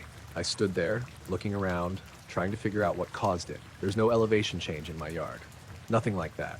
I tilted my head side to side. The pressure stayed. Then I noticed how still everything was. No leaves moving, no distant traffic. Even the usual background noise from neighboring houses seemed muted. I lowered my phone and looked up. That's when I saw it. A small point of light, high up. Not as high as a star, but not low either. Somewhere in between. It wasn't blinking, not like a plane, just a steady, faint light. It moved slowly. Not in a straight line exactly, more like drifting. I narrowed my eyes, trying to focus on it. At first I thought it was a satellite, but it was too low, and the movement didn't match. It wasn't crossing the sky smoothly. It would drift a bit, then pause, then continue. Each movement subtle, almost hesitant. I stayed still, watching. The pressure in my ears shifted slightly again, like it was trying to adjust but couldn't. I swallowed a second time. It eased a little, but not fully. I looked back up. The light had moved a bit further across the sky. Still slow, still steady. No sound. That was the thing that stood out the most. Even planes that high make some noise eventually. This didn't. Nothing. I stepped forward a few paces, trying to keep it centered in my view. The grass under my feet felt slightly damp, but I hadn't noticed any dew before. I stopped and looked up again. The light seemed slightly brighter now, not by much, just enough that I could tell it wasn't a star. It had a soft edge to it, not sharp. I felt that same tightness in my chest start to build, not fear exactly, more like unease, the kind you get when something doesn't behave the way it should. I checked my phone again, almost without thinking. No signal. Not even a flicker. That didn't make sense. I'd had full bars a second ago. I looked around. Everything else looked normal. Houses, fences, trees. But the quiet had deepened, like the sound was being held back. I looked up again. The light had stopped moving, just hung there. I held my breath without realizing it, waiting. It stayed still for a few seconds, then it shifted again, this time more directly. Not drifting, a smooth, deliberate movement to the side. Then another pause. I took a step back. Didn't know why, just felt like I should. The pressure in my ears increased suddenly, sharper this time. I winced and pressed my tongue to the roof of my mouth, trying to relieve it. It worked slightly, but the sensation stayed. I looked up again. The light had moved further, still silent, still steady. Then, without any buildup, it changed direction. Not a curve, not a gradual turn, just a sudden shift upward, faster than before, still no sound. I followed it with my eyes as best I could. It didn't streak like a shooting star, didn't leave a trail. It just moved, clean, direct. Then it slowed again, almost stopping, high enough now that it looked smaller, more like a star again. But I knew it wasn't. I stood there trying to keep track of it. Then it dimmed, just slightly, then brightened again, once, then it faded, not quickly, just gradually losing intensity, until it blended into the rest of the sky. I kept staring at the spot, waiting for it to come back. It didn't. The pressure in my ears eased, the quiet lifted. I heard a car pass a few streets over. Leaves rustled slightly in a faint breeze. My phone buzzed in my hand. Signal bars back. Everything normal again. I stayed out there a few more minutes, looking up, trying to spot anything else. But the sky was just the sky again. Stars coming out more clearly as it got darker. Nothing moving. Eventually I went back inside. Closed the door behind me. The house felt normal. Sound returned fully. Light steady. But I kept thinking about how the pressure came first, before I even saw anything, and how that light moved. Not like something carried by wind, not like anything following a path, just drifting, pausing, then changing direction, like it was deciding where to go, without needing to follow anything at all. I felt it before I saw anything. I was parked in a lay-by just off a quiet road, engine off waiting to take a call. My name's Josh. It was late, maybe around midnight. No traffic, no houses nearby, just a stretch of road with fields on both sides. I had the radio on low, not really listening, just passing time. That's when the seat vibrated, not like a phone buzz or anything mechanical. It was deeper than that. A short, low tremor, like something passing through the car rather than coming from it. It lasted maybe a second, then stopped. I sat still, hands resting on the wheel, waiting to see if it would happen again. Nothing did. I glanced down at the dashboard. Everything looked normal. No warning lights, engine still off, radio still playing. I shifted slightly in the seat, trying to see if I'd imagined it. The car felt completely still now. I leaned forward a bit and looked out through the windshield. The road ahead was empty, dark. Only the reach of my parked headlights from earlier, still faintly visible in my memory, but now everything was off. I hadn't turned the engine back on. I sat back again, letting out a breath. That's when I checked the rearview mirror. There was a faint glow above me, not inside the car, outside, high enough that it didn't shine directly in. Just there, a soft, pale light. I frowned and adjusted the mirror slightly. The glow stayed in place, centered above the roofline. I turned my head, trying to look through the back window. Nothing obvious from that angle, just darkness. But when I looked back at the mirror, it was still there, faint, steady. I reached over and turned the radio off. The car went quiet. No engine noise, no background hum, just stillness. I listened. There was no sound coming from outside either. No wind, no distant traffic, nothing. I looked back at the mirror again. The glow hadn't changed. It didn't flicker, didn't move, just hovered there. I felt that same tightness start in my chest. Not panic, just something off. I reached for my phone, almost without thinking. No signal. That didn't make sense out there. I'd had signal earlier. I locked the phone and set it back down. The seat felt normal again, no vibration. I stayed still, watching the mirror. After a few seconds, I noticed something else. The glow wasn't illuminating anything. Not the roof of the car. Not the road behind me. It was just visible, contained. Like it wasn't casting light so much as existing as it. I leaned slightly to the side, changing my angle. The glow shifted in the mirror, but only because I moved. It stayed directly above. I reached up and touched the roof of the car lightly. Cold metal. No vibration, no heat, nothing unusual. I lowered my hand slowly. The glow remained steady. I swallowed, my throat dry. The silence felt heavier now, like the air itself had settled. I decided to step out. I opened the door slowly. The hinge creaked louder than usual. The sound didn't carry far, just dropped off quickly. I stepped out onto the gravel, closed the door behind me. Then I looked up. There was nothing there. No light, no object. Just a dark sky with a few faint stars. I stood there, turning slowly, scanning the sky above. Nothing. I looked back at the car. Through the windshield, I could see the rearview mirror. The glow was still there, visible only from inside. I hesitated for a second, then opened the door again and leaned in. Looked at the mirror. The glow was exactly where it had been. Same faint intensity, same position. I stepped back out, looked up again. Nothing. Completely empty. I stood there half in and half out of the car, going back and forth between the two views. Inside, the glow. Outside, nothing. I got back into the seat slowly and closed the door. Sat there, staring at the mirror. The glow seemed slightly dimmer now, but still present. I didn't move. Didn't want to trigger anything. After a few seconds, I felt it again. A faint vibration through the seat. Shorter this time. Almost like a pulse. The glow flickered once. Not a full blink, just a slight change in brightness. Then it began to fade gradually. Like before. Evenly. No movement, no shift. Just losing intensity. I watched it closely. Within maybe 5 seconds, it was gone. The mirror reflected only darkness behind me. I sat there, breathing slowly, waiting. Nothing else happened. The silence eased slightly. I could hear faint wind moving across the fields again. I turned the key in the ignition. The engine started normally. Dashboard lit up. Radio came back on. Everything felt normal. I checked the mirror one more time. Nothing.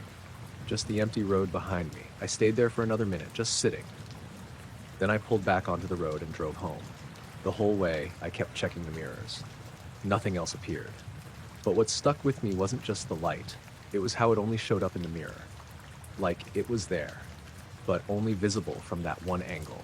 And only when I was inside, like whatever it was positioned exactly where it needed to be. To be seen, but not found. I felt it through the seat first, like something passing underneath the car. I was parked at the edge of a graveled turnout overlooking a stretch of marshland. My name's Dean. It's a place I go sometimes just to sit for a bit. No lights, no houses nearby, just open land and a narrow road that cuts through it. It was late, maybe around 1 a.m. The sky was clear, colder than earlier in the night. I had the engine off, windows cracked slightly, just listening to the quiet. There's usually some noise out there. Water moving, insects, maybe wind across the grass. That night it was mostly still. I remember checking my phone, scrolling without really paying attention, when the seat gave a short, low vibration. Not sharp, not like a jolt, more like a brief hum passing through the frame of the car. It lasted maybe a second, then stopped. I froze, waiting for it to happen again. Nothing did. I looked down at the dashboard. Everything was off except the faint interior light from the display. No warning lights, no sign of anything mechanical. I shifted slightly in the seat, testing it. The car felt solid again. Still, I leaned forward and looked out through the windshield. The road ahead was empty, dark. The marsh beyond it barely visible, just a flat stretch of shadow. I sat back again, listening. The quiet felt deeper than before, like something had pressed down on it. That's when I glanced up at the rearview mirror. There was a glow, faint, pale, lingering just above the roofline. I frowned and adjusted the mirror slightly. The glow stayed in place, centered, not inside the car, outside, above. I turned my head slowly, trying to see it through the back window. Nothing, just darkness. The sky looked normal from that angle. I looked back at the mirror. The glow was still there, soft, contained. It didn't spread, didn't cast light onto anything. gray just hovered in that small area. I felt that tight, uneasy feeling start in my chest. I turned the radio off without thinking. The silence that followed felt heavier than it should have. No wind, no distant sounds, just the inside of the car and that faint glow in the mirror. I leaned slightly to the side, trying to change my angle. The glow shifted in the mirror, but only because I moved. It stayed directly above. I reached up and pressed my palm against the roof. Cold metal. No vibration, no warmth, nothing to match what I'd felt. I lowered my hand slowly. The glow hadn't changed. I picked up my phone again, checking the signal. Nothing. No bars at all. I stared at it for a second, then locked it and set it down. The seat felt normal again. No movement, no hum, just still. I kept watching the mirror. After a few seconds, I noticed something else. The glow wasn't perfectly steady. It had a slight pulse to it, not brightening and dimming in a clear pattern. Just a faint fluctuation, like it was breathing. I swallowed, throat dry. The air inside the car felt different, not colder, just heavier. I opened the door slowly. The sound of the latch seemed louder than usual. I stepped out onto the gravel, closed the door behind me, then looked up. Nothing. The sky above was empty, stars faintly visible, no glow, no movement. I turned slowly, scanning the sky. Still nothing. I looked back at the car. Through the windshield, I could see the mirror. The glow was still there, exactly where it had been, visible only from inside. I stepped closer, leaning toward the open window. Looked at the mirror again. The glow didn't react, didn't shift, just stayed. I straightened up and looked at the sky again, still empty. I felt that same pressure building in my ears, subtle, like a change in altitude. I swallowed. It didn't clear right away. I stepped back from the car, standing a few feet away, looking between the sky and the mirror. Inside, the glow. Outside, nothing. The contrast didn't make sense. I opened the door again and got back in, closed it, sat down slowly. The seat felt normal at first. Then there was another vibration, shorter this time, more like a quick pulse. The glow in the mirror flickered slightly, just once, then steadied again. I held still, not wanting to move. The pressure in my ears increased slightly. I focused on the mirror. The glow began to fade, gradually, not disappearing all at once, just losing intensity, like it was thinning out. I watched it carefully. Within a few seconds, it was gone. The mirror reflected only darkness behind me. The pressure in my ears eased. The air felt lighter again. I sat there for a moment longer, waiting. Nothing else happened. The normal sounds returned slowly. A faint breeze, distant water moving in the marsh. I picked up my phone again. Signal bars came back, full. I stayed in the car for a while after that, just sitting, looking at the mirror, half expecting the glow to come back. It didn't. Eventually, I started the engine and pulled out onto the road. Driving away felt normal. No more vibrations, no more silence. But I kept thinking about how the light was only visible from that one angle, like it wasn't meant to be seen directly, only reflected, only when I was inside, and how the vibration came from below, while the glow stayed above, like whatever it was, wasn't just in one place, but positioned around me in a way I couldn't fully see. I noticed it because I was already awake when I shouldn't have been. My name's Hannah. I was staying at my cousin's place for a few days, out near the edge of a coastal town. Not quite rural, but quiet enough that nights feel long and empty. Her house backs onto open fields that run down toward the cliffs. I woke up a little before sunrise, around 5 maybe. No alarm, just that kind of sudden clear wake-up where you're not groggy at all. The room was still dark, but not fully night dark. That faint early morning gray had started to settle in. I lay there for a minute, staring at the ceiling, trying to figure out what woke me. That's when I noticed the light. At first, I thought it was just dawn starting, but it didn't look right. It wasn't coming from the whole horizon. It was a strip, a narrow vertical band of light, like someone had drawn a line upward into the sky. I sat up slowly. The window faced out over the fields, so I had a clear view. The rest of the sky was still dark. Only that one section was brightening. I rubbed my eyes, thinking maybe it was just how my vision adjusted, but it stayed. A thin column of pale light stretching from the horizon upward. Not wide, maybe the width of my hand at arm's length. I got out of bed and walked over to the window. The glass felt cold under my fingers. I leaned in slightly, trying to get a better look. The strip wasn't flickering, it was steady, and it wasn't spreading. Normally, sunrise kind of glooms across the sky, gradually lighting everything. This wasn't doing that. It stayed confined to that one vertical line. I checked the time on my phone. 5:03. Still early. Too early for full daylight. I looked back up. The strip had brightened slightly. Not a lot. Just enough that it stood out more against the dark around it. The fields below were still mostly shadowed. The light didn't seem to be reaching the ground. It was just in the sky. I opened the window a crack. Cold air came in, still and quiet. No wind. No birds yet. Nothing. I leaned out slightly, looking up along the strip. It extended higher than I expected. Not all the way overhead, but far enough that it didn't feel like a normal source. I tried to see if there was anything at the top of it, any shape, any movement. There wasn't. Just the light. I stood there for a while, longer than I realized, watching it, waiting for it to change. It didn't. It stayed exactly the same. Then something shifted. The brightness increased again, but not outward, upward. The top of the strip seemed to pull higher, like the light was being drawn up, not expanding, retracting. I frowned, trying to track it. The bottom of the strip stayed near the horizon, but the upper part moved. Slowly at first, then a little faster. I stepped outside onto the small patio, barefoot on cold stone. The air felt heavier than it had a moment ago. I swallowed and my ears popped slightly. I stood there, looking straight ahead. The strip was definitely moving now, not drifting sideways, not fading out, pulling upward, like something was taking it back. The lower part began to dim as the upper part lifted. The whole thing shortened from the bottom up. I tried to focus on where it met the horizon. For a second, I thought I saw a faint glow at ground level, right where the strip started, but it was hard to tell. It could have just been the way the light hit the fields. The retraction sped up slightly, still smooth, no breaks, no flicker, just a continuous upward movement. I felt that pressure in my ears again, stronger this time, like being in a plane during descent, but I wasn't moving. I swallowed again.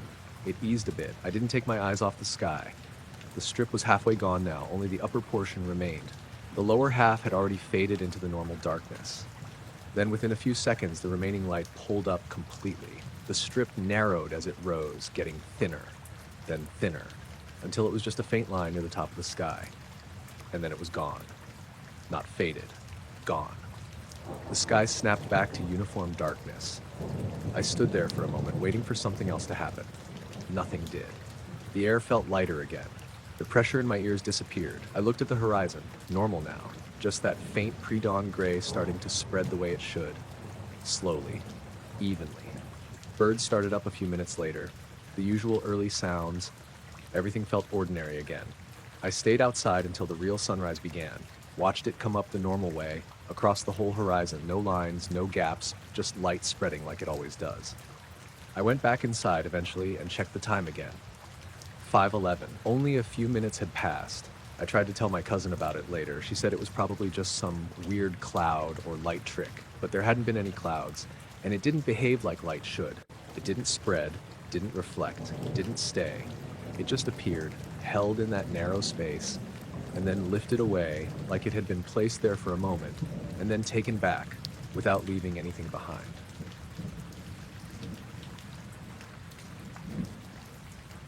I didn't think much of it when Martin mentioned it at first. He caught me outside around mid-morning while I was dragging the bins back up the driveway. My name's Elliot. I live in a pretty normal suburban street. Semi-detached houses, small front gardens, nothing isolated. Martin lives 2 doors down. Retired, always out early, notices everything. He said, "You have something going on last night?" I asked what he meant, and he just pointed up over my roof. "Lights," he said, "just sitting there."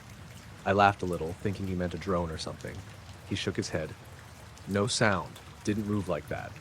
I asked what time. "Late," he said. "After midnight. I was up anyway." I shrugged it off.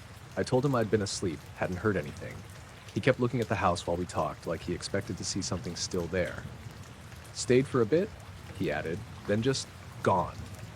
That stuck with me a bit more than I expected. Not enough to take it seriously, but enough that I checked my phone when I got back inside. No notifications, no alerts. I have a camera set up over the front door, nothing fancy, just one of those basic systems that records when it detects motion. I opened the app and scrolled back to the night before. There was a recording around 0:47. I tapped it. The footage started normally. Empty street, front garden in frame, the usual grainy night view. Then, for a split second, the image flickered, like a quick exposure change. The brightness jumped slightly, then it went back to normal. At first, I thought that was it, just a glitch. But the timestamp in the corner caught my eye. It jumped. Not smoothly. It went from 4012 to 4718. 6 seconds missing. No transition, no cut, just skipped. I rewound it and watched again. Same thing, normal footage, brief flicker, then the time jumped forward. I scrubbed through the rest of the recording, nothing else unusual, no movement, no lights, just that flicker and the gap. I checked the next clip, there was one at 103, same pattern, stillness. Then a quick flicker, then a jump in time. 5 seconds missing this time. I felt that slight tension start in my chest, not fear exactly, just something not lining up. I checked earlier clips, everything before midnight looked normal, no flickers, no missing frames. Just quiet footage of the street. I went back to the 47 clip again and paused it right before the flicker. Zoomed in as much as I could, nothing obvious, no lights, no movement, just the usual view. I let it play. The flicker happened so quickly it was hard to catch.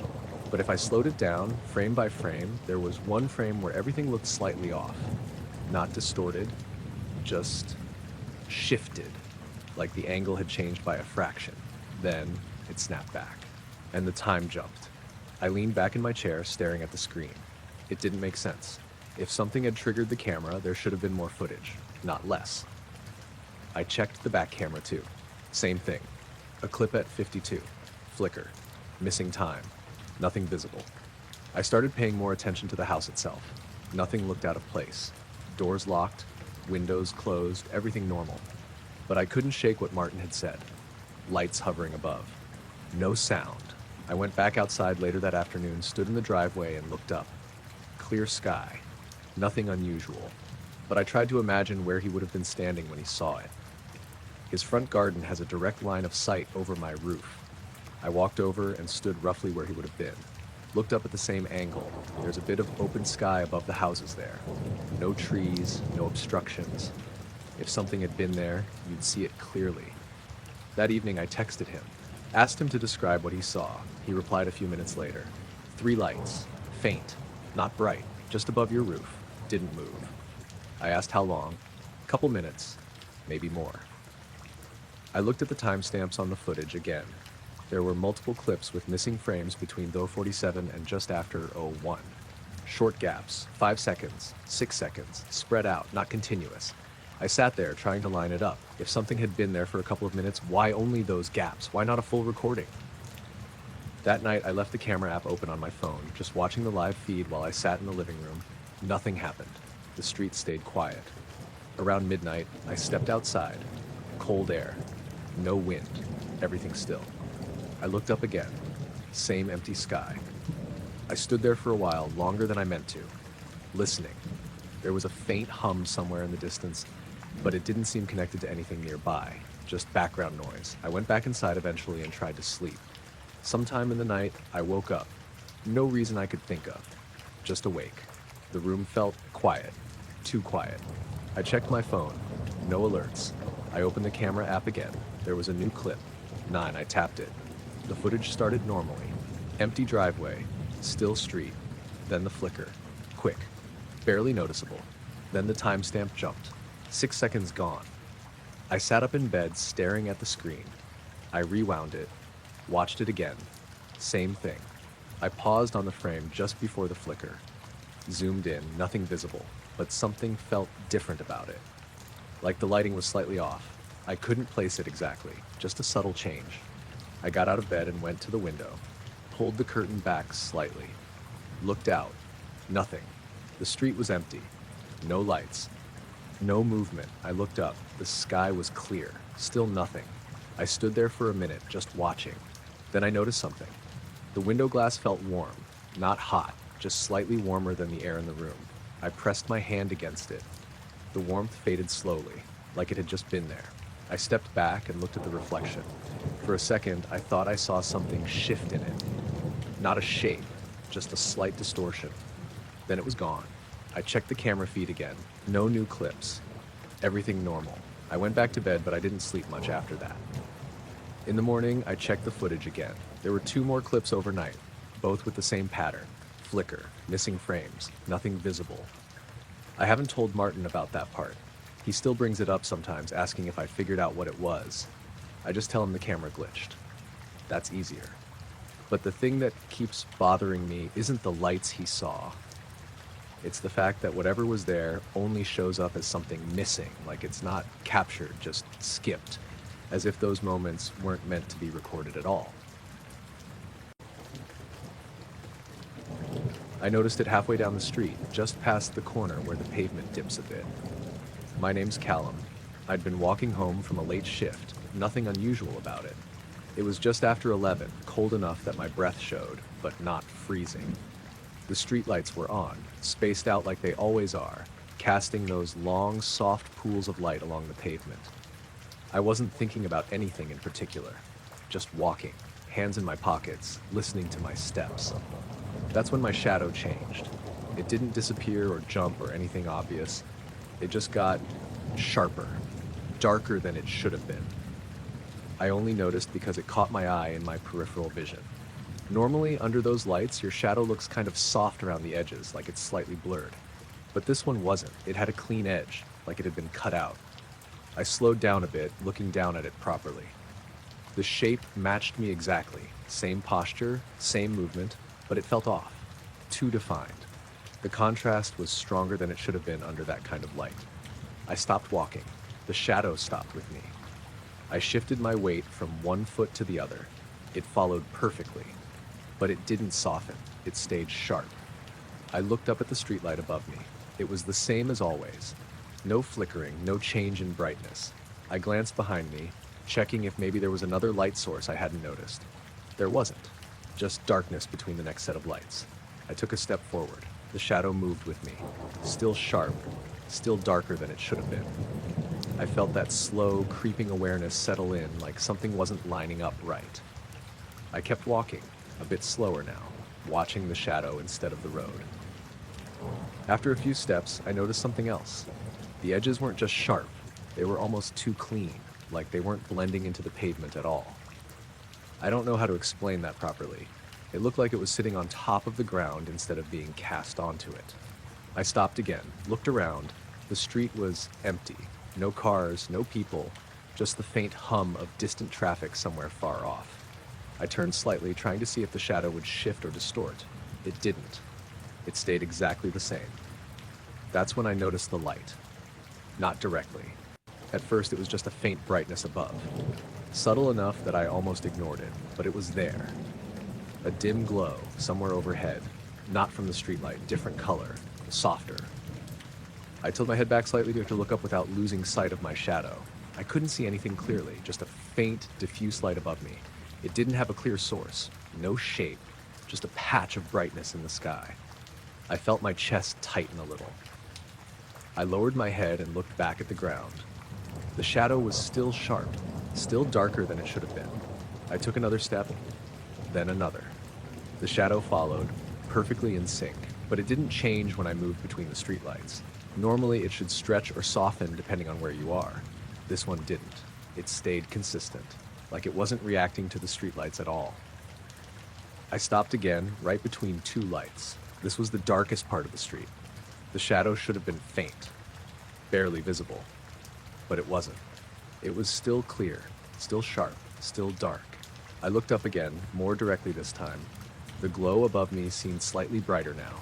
Still faint, still without a clear source, but definitely there. It didn't illuminate the street, didn't cast light onto the houses or the pavement. It just existed above. I felt that same pressure in my ears like when you're changing altitude, subtle but noticeable. I swallowed. It didn't go away. I took a step backward. The shadow moved with me. No delay, no distortion, just perfect tracking, but still wrong. I looked down at my hands, then at the shadow's hands. They matched exactly. No extra movement, no lag, just that same unnatural clarity. I started walking again, a bit faster this time.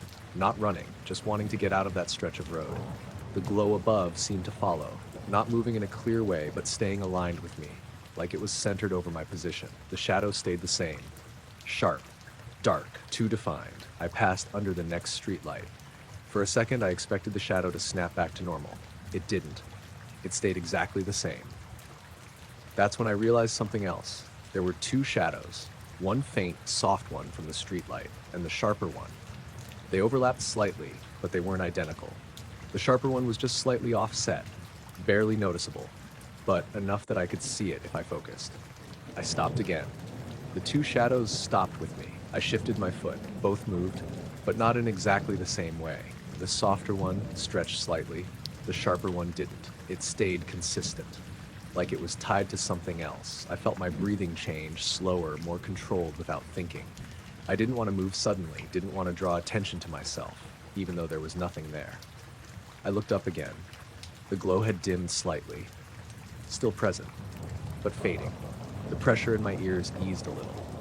I looked back down. The sharper shadow began to soften, gradually, its edges losing that clean definition. Blending back into the pavement, the two shadows merged again, becoming one, normal. I stood there for a moment, just watching, making sure it stayed that way. It did. The glow above faded further, until it was gone. The sky looked normal again, just darkness and faint stars. The streetlight above hummed quietly. Nothing else felt off. I waited another few seconds, then started walking again. My shadow behaved normally, stretching, softening, shifting with each light. I kept glancing down, checking it. It didn't change again.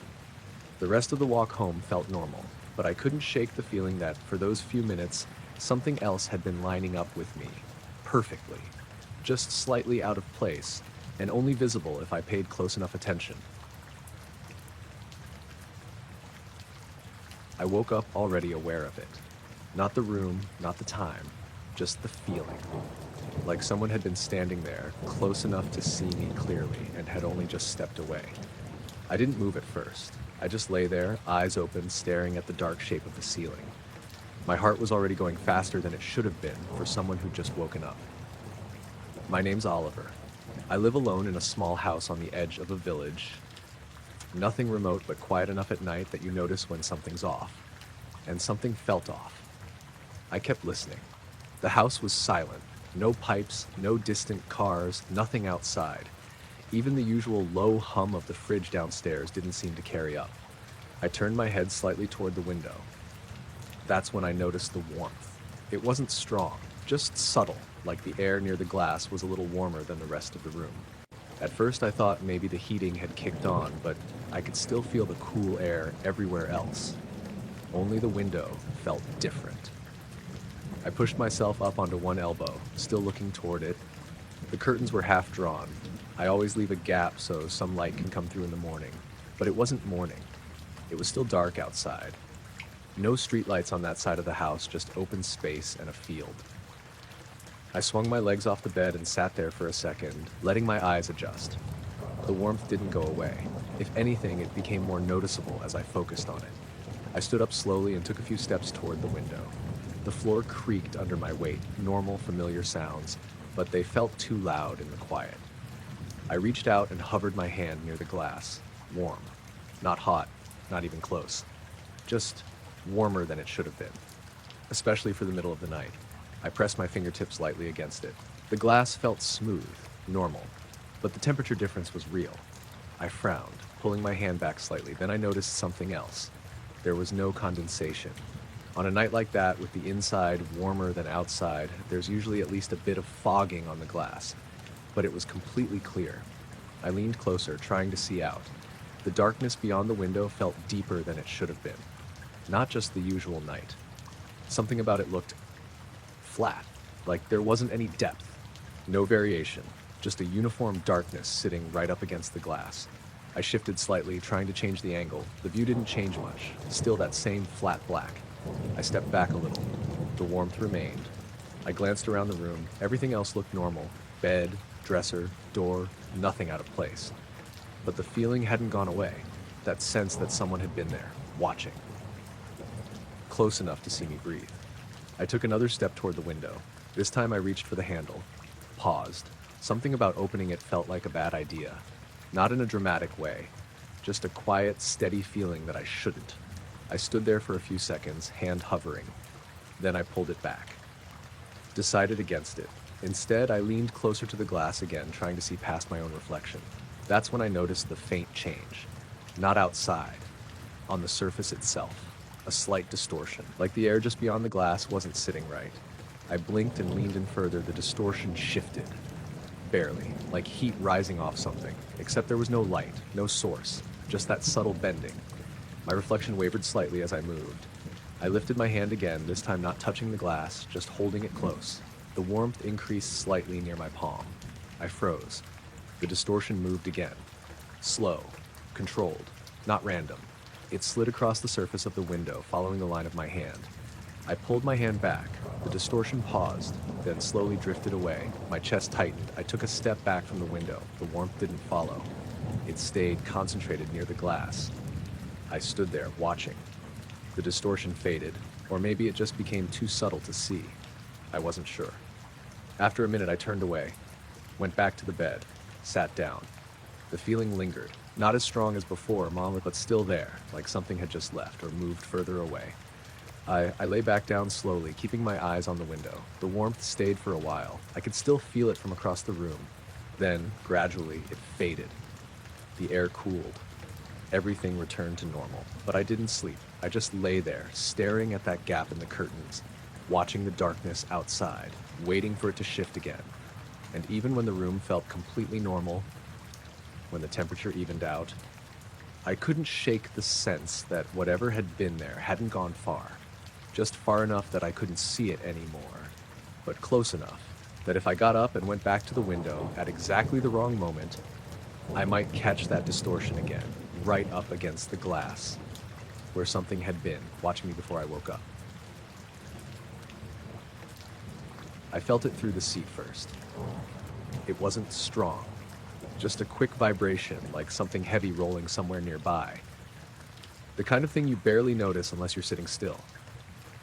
I was parked outside a closed petrol station on the edge of town. Not fully rural, but once you pass that stretch, it's mostly open road and fields. I'd pulled over to check something on my phone before heading home. My name's Lewis. The engine was off, keys still in the ignition, but everything quiet. Radio off, no music, nothing. Just me sitting there in the dark with the dashboard faintly glowing. When the vibration hit, I thought it was another car passing behind me. I glanced up at the rearview mirror. Nothing. No headlights, no movement on the road. I turned slightly, looking over my shoulder. Still nothing. The place was empty. I sat there for a second, waiting to feel it again. It didn't happen. I went back to my phone, scrolling for maybe another 30 seconds before something else caught my attention. The light. It showed up in the rearview mirror. At first, I thought it was just glare, something reflecting off the glass. But when I shifted my eyes, it stayed in place. A faint glow hovering somewhere above the car. Not bright, more like a soft patch of light against the darkness. I slowly lifted my head, trying to see it directly through the windshield. Nothing. The sky ahead was just black. I looked back at the mirror. Still there, that same dim glow sitting just above the roofline. I adjusted the mirror slightly. The glow moved with it. So it wasn't inside the car. It was actually outside, somewhere behind and above me. I leaned forward a bit, trying to change the angle. The light stayed consistent, not flickering, not moving. Just there. I opened the car door slowly and stepped out. The night air felt cool, still. No wind, no distant traffic. I closed the door quietly and looked up. Nothing. The sky above was clear and empty. Stars visible, no clouds, no glow. I stepped back toward the car and looked into the rearview mirror again through the window. There it was. Same spot, same faint light. I frowned, trying to make sense of it. I walked around to the back of the car, craning my neck upward. Still nothing directly above. I even took a few steps away from the car, looking up from a different angle. The sky stayed empty. But the moment I leaned back toward the driver's side and glanced into the mirror again, the glow was there. I got back into the car slowly, closed the door, sat down. The interior felt slightly warmer than before. Not by much, just enough to notice. I kept my eyes on the mirror. The light hadn't changed. It wasn't growing, wasn't dimming, just steady. I reached up and touched the mirror, adjusting it again. The glow shifted with it, always staying just out of direct view. I leaned back in the seat. That's when I felt the vibration again, slightly stronger this time, a low, brief tremor through the seat and the frame of the car. I held still. The glow in the mirror pulsed once, very faint, then went back to normal. I swallowed, feeling my throat tighten slightly. The air inside the car felt heavier, not hard to breathe, just different, like the pressure had changed slightly. I glanced at the dashboard. Everything looked normal, no warning lights. The clock was still running. I checked my phone. No signal, not even a weak one. I hadn't noticed when it dropped. I looked back at the mirror. The glow was still there, unmoving. I stared at it longer this time, trying to focus on the edges. It didn't have a clear shape, just a soft, circular presence, like light diffused through something. I shifted slightly in my seat. The glow stayed locked in place relative to the mirror. I turned my head, trying to catch even a hint of it through the side windows. Nothing, just darkness. I felt the vibration again. This time it lasted a second longer, a low, steady hum through the seat. Not loud, not audible, exactly. More something I felt than heard. The glow brightened slightly, still dim but more defined. I held my breath without meaning to. The hum faded. The glow dimmed again. Everything went still. I sat there, trying to decide what to do. Part of me wanted to just start the car and leave, but I didn't move. I kept watching. Seconds passed, maybe longer. Then the glow shifted. Not in direction, in height. It moved upward, slowly. I could see it rising in the mirror, climbing higher relative to the frame. I leaned forward, trying to follow it. As it rose, the glow got fainter, more diffuse, until it reached the top edge of the mirror and slipped out of view. I immediately looked up through the windshield. Nothing. I opened the door again and stepped out, scanning the sky. Still nothing. No light, no movement, just stars. I stood there for a while, turning in place, checking every angle I could think of. The night felt normal again. The air was cooler. The slight heaviness was gone.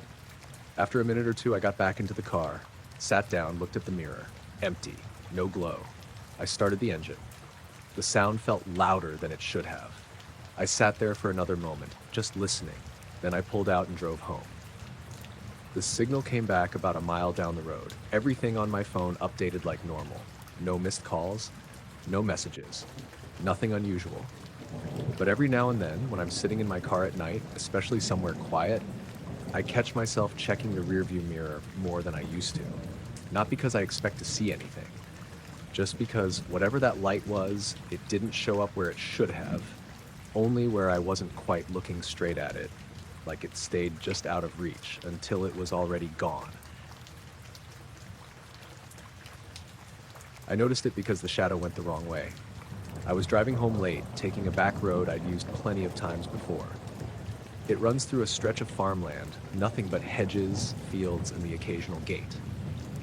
No streetlights out there, just your headlights and whatever they catch. My name's Ryan. It was just after 1 a.m. and the weather was clear but cold. No fog, no rain, nothing that would mess with visibility. I was doing about 40, just cruising, not really thinking about anything. Then it happened. For a split second, my headlights threw a shadow upward. Not ahead on the road, up, like something between me and the sky had blocked the light. It was quick, too quick to really process. I blinked, instinctively glancing up through the windshield. There was nothing there, just open sky. I slowed down slightly, my hands tightening on the wheel. I told myself it was nothing, maybe a bird, but it didn't feel like that. Birds don't cast shadows like that at that angle, and they don't vanish instantly without any movement. I kept driving. The road stretched ahead, empty. The hedges on either side stayed consistent, nothing breaking the line. I kept glancing upward, trying to catch anything unusual. Nothing. A minute passed. Then it happened again, this time clearer. The headlights hit something above the road, and for a fraction of a second I saw a shape, not fully. Just the absence of light, a smooth curve cutting into the beam. The shadow went up again across the windshield, faint but noticeable. Then it was gone. I hit the brakes harder this time, slowing to almost a stop. My heart started picking up. I leaned forward slightly, looking up through the glass. Nothing. No wires, no signs, no trees crossing overhead. The sky was completely clear. I rolled the window down a crack. The air outside was still. No wind, no distant engines. Just that quiet you get when you're far from everything. I pulled the car to the side of the road and stopped. Left the engine running. The headlights illuminated the stretch ahead. I stared at the sky, trying to find anything, even a hint of movement. Nothing. I reached up and turned off the headlights. Darkness swallowed everything immediately. The stars were visible again, clear, steady. I waited a few seconds, then I turned the headlights back on. The beam shot forward, nothing above it. I let out a breath I didn't realize I'd been holding. Told myself it had to be something small, a bird, maybe debris, something that just happened to catch the light wrong. I put the car back in gear and started moving again. Slower now, more cautious. My eyes kept drifting upward, half expecting it to happen again, and it did, a third time. This one lasted just a fraction longer, long enough that I saw more of the shape. It wasn't sharp, no clear edges, just a smooth, curved underside, like the bottom of something large. It cut through the beam of my headlights and bent the lights slightly before disappearing. The shadow climbed the windshield again, upward, then gone. I felt a cold rush through me. I slowed down to a crawl, barely moving now. My eyes locked on the sky. I couldn't see anything directly, but I could feel something. Not physically, just a sense that something was there, above the road, moving with me. I stopped the car again. This time I left the headlights on. I opened the door slowly and stepped out.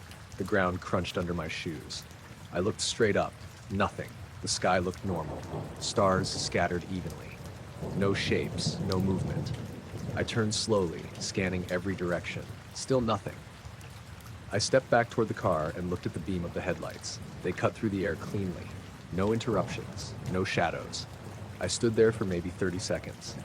Then I got back in, closed the door, sat there, staring at the road ahead. I didn't want to keep driving, but I didn't want to stay there either. I put the car back into gear and started moving again, very slowly. My eyes flicked between the road and the sky. Nothing happened for a while, long enough that I started to think it was over. Then, just as I was about to relax, it happened one last time. The shadow snapped upward, but this time, it felt closer, more immediate. The shape cut through the light again, and for a split second, I saw it tilt, not clearly, just a slight shift in the curve. Then it moved upward, fast, gone instantly. The sky above went empty, completely clear. I slammed the brakes and stopped again. My chest was tight. I leaned forward, trying to see anything. Nothing. I stayed there for a long time, watching, waiting, but it didn't come back. Eventually, I drove the rest of the way home, didn't see anything else. The road stayed empty, the sky stayed normal, but the whole way back, I couldn't stop thinking about the angle of that shadow. It didn't behave like something far away. It felt like whatever was there was close enough that my headlights could actually reach it. Close enough to sit just above the road, moving along with me, just out of sight, until it wasn't there anymore. I noticed it in the windows before I noticed anything in the sky. I was walking home late, cutting through a residential street I don't usually take. My name's Marcus. It's a quieter road, mostly older houses spaced out a bit more than the rest of the neighborhood. No shops, no traffic that time of night. It was around 11:30, maybe a little later. The weather was dry, not cold, just still. No wind, no movement in the trees. The kind of night where everything feels a bit too quiet. I just turned onto the street when I saw it. A faint glow reflecting in the windows of the houses ahead. Not bright, just enough to catch your eye. It stretched across a few houses in a row, like something behind me or above me was lighting them up at an angle. At first, I assumed it was a car, maybe headlights turning onto the road behind me, but I didn't hear an engine. And the light didn't move the way headlights usually do. It stayed steady. I kept walking, slowing down slightly. The glow remained in the same place relative to the houses ahead. I glanced over my shoulder. Nothing. The street behind me was empty. No cars, no lights. I stopped for a second, turning fully to look back. Still nothing. When I turned forward again, the glow was still there, reflecting off the windows. Same intensity, same position. I frowned and kept walking. As I got closer, the reflections became clearer. They weren't flickering, not shifting, just a soft, dim illumination across the glass. But there was no visible source, no streetlight positioned that way, no house lights casting it. I checked the roofs, the sky above the houses. Nothing stood out. No bright object, no moving light, just darkness. I felt a slight tension in my chest. Not fear exactly, just confusion. I picked up my pace a little. The closer I got, The more obvious it became that the light wasn't coming from the usual places. It wasn't coming from the ground. It wasn't coming from the sides. It felt like it was coming from above, but not directly overhead, at an angle that didn't make sense. I stopped again, about halfway down the street. The reflections were still ahead of me, not reaching where I was standing yet. I looked up again. The sky looked normal, no clouds, stars visible, no glow. I stepped forward again, one step at a time. As I moved, the reflections seemed to stay just ahead of me, like I was walking toward them but never quite reaching them. I slowed down even more. The street felt unusually quiet. No distant cars, no dogs barking, nothing. Just my footsteps on the pavement. I took another step. The glow didn't move closer. It stayed just beyond where I was. I stopped again, waited. The reflections stayed in place. I felt something then, a slight pressure in my ears. Not strong, just noticeable, like the air had shifted slightly. I swallowed. The pressure stayed. I looked up again. Still nothing, but something felt off. I took a few more steps forward. This time, I reached the first house where the reflection had been. I looked directly at the window. There was nothing in it. No glow, no reflection, just darkness inside. I turned slightly, looking at the next house. Same thing. The glow had moved further down. Still ahead of me. I felt my heart rate pick up. I walked faster now, trying to catch up to it. But no matter how quickly I moved, it stayed just out of reach. Always one or two houses ahead. I stopped again. The pressure in my ears increased slightly. I stood still, breathing slowly. The glow didn't fade, didn't shift, just held its position. I turned in a slow circle, looking for any source. Nothing behind me, nothing above me, nothing to the sides. But the reflections were still there, ahead. I took a step forward, and suddenly, I was in it. The glow surrounded the windows on either side of me. For a brief moment, the glass lit up softly. Not bright, just enough to see. Then, as quickly as it appeared, it was gone. I blinked, standing still. The street looked normal again. Dark, quiet, no reflections, no glow. I looked up again, scanning the sky. Nothing. I listened. The usual sounds started to return. A car somewhere in the distance. A faint rustle of leaves. The pressure in my ears eased. I stood there for another minute, trying to process what had just happened. Then, I kept walking. The rest of the way home felt normal. No more lights, no more reflections. Everything looked the way it should. But I kept thinking about how the glow never had a source. How it stayed just ahead of me, like it was moving with me. And how, when I finally stepped into it, there was nothing there at all. Just empty air, and then nothing. Like whatever it was had already passed, without ever showing what caused it. I noticed it when I shifted my gaze. I'd been lying back on the hood of my car, out on a gravel turnout just off a rural road. My friend Daniel had told me about the spot, said it was good for stargazing because there's barely any light pollution out there. He wasn't wrong. It was late, sometime after midnight. The sky was clear, no clouds, just a wide spread of stars, the kind where you start seeing more the longer you stare. I'd driven out alone, didn't feel like company that night, just wanted quiet. I was stretched out with my hands behind my head, looking up, letting my eyes adjust. That's when I noticed it. I moved my eyes from one cluster of stars to another, just scanning slowly. And for a second, one of them didn't move with the rest. Everything else shifted like normal when your eyes move, sliding slightly across your vision. But this one stayed where it was, just for a fraction of a second longer. Then it snapped into place with everything else. I blinked, frowning slightly. I shifted my gaze again, trying to repeat it. Same thing. That same star seemed to stick for a moment, like it was lagging behind the rest. I sat up a little, leaning forward, focusing on it. It looked like any other star, same brightness, same color. Nothing about it stood out until I moved my eyes. I tested it again, looked to the left, then quickly back. Everything moved except that one. It stayed in the same spot in my vision just a beat longer than it should have. Then it corrected itself. I rubbed my eyes, thinking maybe it was something with my vision. After images or something like that. I looked away for a few seconds, then back up. Tried again, same result. It didn't happen with any other star, just that one. I stood up from the hood and walked a few steps away from the car, changed my angle, looked up again, still there, still doing the same thing. I felt a small knot form in my stomach, not panic, just unease. I checked my phone for the time, 1:18 a.m. No signal out there. I put it back in my pocket and looked up again. The star was still in the same place relative to everything else, not moving on its own, just behaving wrong when I moved. I tried keeping my head still and just shifting my eyes. That's when it became more obvious. Every time my eyes moved, the rest of the sky followed immediately, but that one point lagged, like it was being rendered a second later. I exhaled slowly, trying to stay calm. I told myself it had to be something with my eyes, some kind of visual glitch, but it didn't feel like that. It felt external, like something was slightly out of sync. I climbed back onto the hood of the car and lay down again, trying to watch it without moving my eyes too much, just staring directly at it. When I did that, nothing seemed wrong.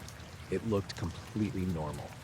It was only when I shifted my gaze that it behaved differently. I lay there for a while, testing it, looking away, then back. Every time it lagged, consistently. I started to notice something else after a few minutes.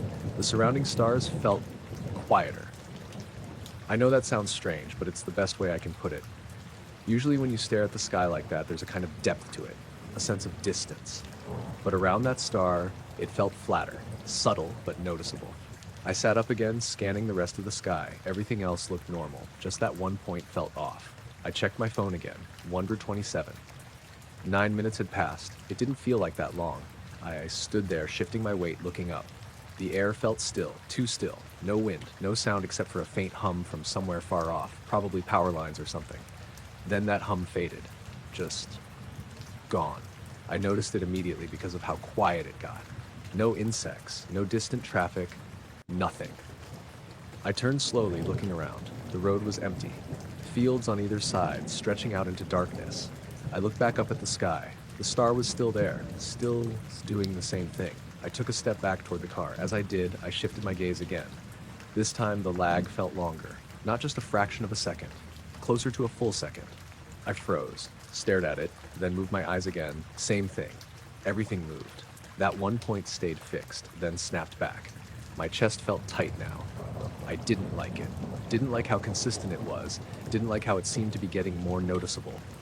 I walked around to the driver's side of the car, keeping my eyes on it. Opened the door, the interior light came on. For a second, I looked down, then back up, and I couldn't find it. I scanned the sky, trying to locate the same spot. Everything looked normal. All the stars in their usual places, none of them lagging. I stepped away from the car, letting the interior light fade as the door closed. Looked up again. Still nothing. The sky looked completely normal now. I turned in a slow circle, trying to reorient myself, trying to find where it had been, but I couldn't. It was like it had never been there. I stood there for a minute, breathing slowly, listening. The faint hum came back, soft, distant, the usual background noise. I checked my phone again, 1:42. I stared at the time. That didn't make sense. It hadn't felt like 15 minutes. Maybe 5 at most. I tried to think back through what I'd just done. Lying on the hood, standing up, walking around, watching the star. But the timeline didn't line up. I got into the car and sat there for a moment, hands on the wheel, looking out through the windshield. The sky looked normal, nothing out of place. I started the engine. The headlights lit up the gravel and the edge of the field. Everything looked grounded again. Normal. I pulled out slowly and drove back toward the main road. I kept glancing up through the windshield, half expecting to see it again. But nothing stood out. Just stars. All behaving the way they should. By the time I got back into town, it felt almost unreal. Like it hadn't actually happened. Except I couldn't shake that one detail. The way it lagged behind my vision. Not moving like everything else. Not following the same rules. Just slightly out of sync, like it wasn't part of the sky at all. Just something sitting there, pretending to be.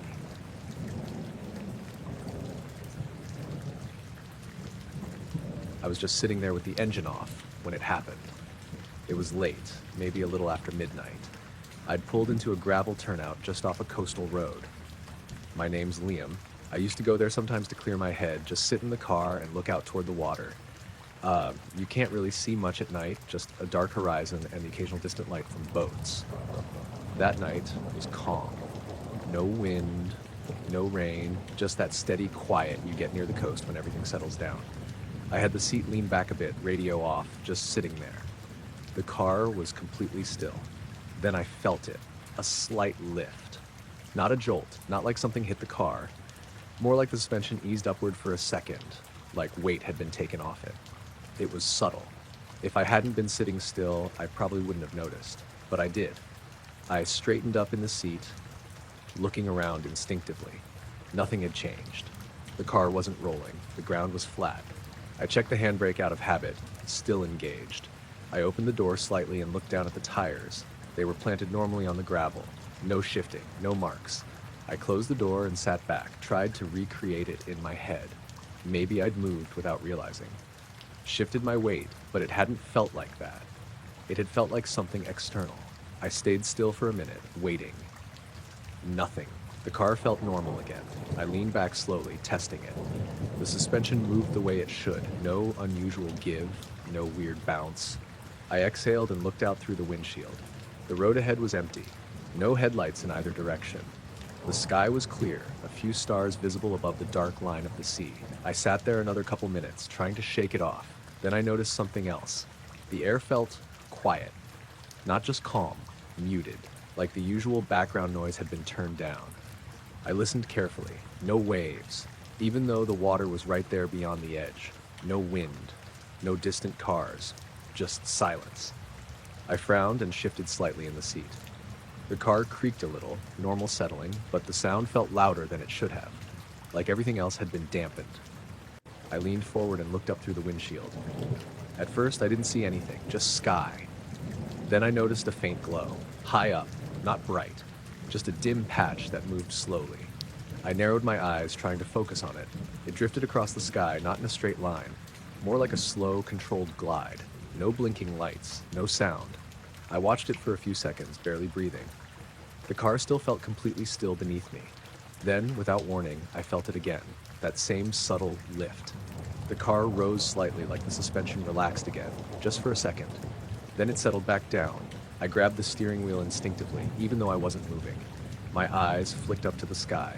The glow was still there, but it had shifted slightly, closer, or maybe just more directly above. It was hard to tell. I stayed completely still. The silence pressed in. I became aware of how quiet it really was. No insects, no wind, nothing. The glow drifted slowly, and as it did, I felt the car respond. Not lifting fully, just small, almost imperceptible changes in pressure, like the weight on it wasn't consistent. I looked at the dashboard. Everything was off. No electrical flicker, no warning lights. I reached out and tapped the steering wheel lightly. Solid. Normal. But the feeling underneath me wasn't. It was like the car wasn't fully settled, like it was lighter. I swallowed and glanced toward the side window. Nothing outside, just darkness. I forced myself to look back up. The glow had dimmed slightly, still moving, still silent. I tried to track its speed. It was slow, too slow for anything I recognized, and still no sound. The pressure under me shifted once more, a faint rise, then back down. I felt my grip tighten on the wheel. I didn't want to get out, didn't want to step into whatever that silence was. I just sat there, watching, waiting. After a few more seconds, the glow started to fade, not abruptly, just gradually, like it was moving further away or losing whatever was making it visible. The car settled fully. I could feel it. The suspension returned to normal. The slight tension under me disappeared. The silence broke. A faint sound of waves came back, distant, but there. Then a car passed somewhere far down the road. Normal noise, normal space. I sat there for a while longer. Didn't move, didn't start the engine. Just stayed in the seat, feeling the car beneath me, making sure it was solid, grounded, the way it should be. Eventually, I started the engine and pulled back onto the road. Drove home without stopping again. But the whole time, I kept thinking about that moment. That brief, subtle lift. Like something had taken just enough weight off the car to remind me that it wasn't entirely fixed to the ground. I work as a park ranger out in the Cascades at this place called Cedar Ridge Preserve. It's not a huge park or anything, but it's mostly untouched forest, a few hiking trails, and a couple of remote campsites. The area is quiet, especially once you get a few miles from the main parking lot. My shifts usually have me checking in on trails, making sure no one's doing anything stupid, that kind of thing. One of my jobs is to monitor a set of motion sensor cameras we've got set up along some of the less traveled trails. The cameras mostly catch wildlife: deer, raccoons, the occasional elk. Every once in a while, hikers or campers show up on them too. The footage is mostly boring. I watch it on a laptop in the little ranger station, usually late in the evening or early morning when there's less to do out in the field. A few weeks ago, I was looking over the footage from Trail 7, which runs along a ridge and then drops down into a thick grove of old firs. That section's not popular. Hardly anyone takes it because the terrain gets rough and cell service is non-existent. I was scrolling through a batch of video clips from the previous day when something caught my eye. Around 7:15 p.m., just as the sun was setting, the camera caught a figure standing in a clearing about 20 feet from the lens. The strange thing was, the figure wasn't moving at all. Not like someone standing still or waiting. It was unnaturally motionless, like a statue. I rewound the clip and watched it a few times. The figure was about 6 feet tall, slender, but there were no clear details. No clothing folds, no hair, nothing that looked familiar. It was smooth, like the surface of a polished stone or plastic. No visible features or texture. The shape was vaguely human, but too smooth and featureless to be a person in a suit or even a jacket. Its arms hung straight down at its sides, and it didn't blink or shift its weight. The clip was only 10 seconds long before the motion sensor stopped recording. I thought maybe it was someone standing still, and the sensor just cut off. So I went back through the previous footage from that camera, thinking maybe it caught the figure approaching or leaving. There was nothing. No footprints or animals in the frames before or after. The trail leading into the clearing was empty. The usual forest sounds were missing too. No birds, no wind rustling the leaves. The whole 10-second clip had this eerie silence. That night I went back out to the clearing in person. The spot was real, just like on the footage, a small patch of open ground surrounded by thick fir trees. The dirt was soft from a recent rain, and I looked around for tracks. There were prints from deer and squirrels, but no human footprints, no tire marks, nothing odd. I kept checking the footage every day after that. 2 more nights later, the camera caught the same figure at almost the same time, standing in roughly the same spot. It didn't move, didn't blink, didn't shift in any way. Then it vanished. When I say vanished, I mean it was there in one frame, and then the very next frame, it was gone. No blur, no fading, no leaving the frame, just completely disappeared. I checked the frame before and after several times. Nothing showed any sign of movement leading up to the disappearance. The timestamp was steady, no glitching. The thing is, the footage is grainy, low res, no details, just a blurry silhouette. But that smoothness was there, like the figure was something not quite solid. I asked a coworker to look at the clip and see if they noticed anything. He said it looked like a person in a morph suit or some kind of uniform, but that didn't explain the sudden disappearance. At this point, I started feeling weird about the whole thing. It wasn't just the figure. It was the way the forest felt whenever I went near that clearing. Quiet in a way that wasn't normal, like the trees were holding their breath. One evening, I decided to hike the trail about an hour before sunset and set up to watch the spot myself. I brought my dog, Sadie, a border collie mix who's usually calm but alert. We got to the clearing around 6:30 p.m. and sat down on a fallen log nearby. At first, nothing happened. Sadie sniffed around, ears perked, but she didn't bark or act nervous. The forest was still, the kind of still that's heavy, like everything's waiting for something. Then, just as the sun was dipping below the horizon, I saw it. A shape standing at the far edge of the clearing, exactly where the camera had caught it. The same smooth, featureless silhouette, motionless, blending into the dusk shadows. I didn't move. Sadie tensed beside me, her hackles rising. The figure just stood there, watching. There was no sense of hostility, but something about it felt off. It didn't breathe or blink. It didn't shift its stance. After about 5 minutes, the figure simply disappeared. One moment it was there, the next, nothing but empty air. No sound, no movement. Sadie let out a low growl, and I stood up, heart pounding. We didn't stay long after that. I've kept an eye on the trail camera since then. The figure hasn't come back, at least not that I've seen. But sometimes when I'm walking through the woods near that clearing, I get this feeling like I'm being watched. Not by an animal or a person, but something else, something that's not quite there. I don't know what it was, and I don't expect to. It's just a part of the forest now, a quiet presence I can't explain. I was out on Lake Winnemucca on a Tuesday evening, one of those late spring days where the air holds on to warmth even after the sun slips behind the trees. I'd brought my old aluminum rowboat, the one Dad gave me years ago, and a couple of fishing poles. Just me and my dog, Harper, a lanky golden retriever who loves water but hates the idea of getting too wet. The lake's tucked away behind a few miles of winding dirt roads, surrounded by thick pines and birches. It's not a popular spot. Mostly local folks who know about it keep to themselves. That evening, the water was mirror calm. The surface so smooth I could see the pale pinks and oranges of the sunset folding into the darkening sky. I was sitting near the middle of the lake, casting my line out, half listening to the sounds of Harper softly paddling beside the boat. She was dozing, head resting on the edge of the boat, eyes barely open. The whole scene felt peaceful in that way you only get out where there's no traffic, no buzz of lights, no voices. Then, out of nowhere, this silver oval appeared about 20 yards off the starboard side. It was just above the water, maybe 2 feet, reflecting the last bit of light like polished metal. I swear it wasn't moving, just hovering there, but somehow I caught a glimpse of it dipping down toward the water. What happened next is the part I still can't figure out. The oval slipped under the surface, but without a single ripple. No splash, no disturbance at all. Just vanished, as if the water accepted it without a fight. I blinked, expecting to see bubbles or waves, but the water stayed perfectly still. The surface looked untouched, like I'd imagined something going in, but nothing really had. Then this thin steam started rising, right where the oval had gone under. It curled up in the cool air, rising straight for maybe 10 or 15 seconds, then slowly faded away. It wasn't fog or mist, too concentrated and sudden, like someone poured a cup of hot water into a cold lake, but I knew that made no sense. The lake was still warm from the day.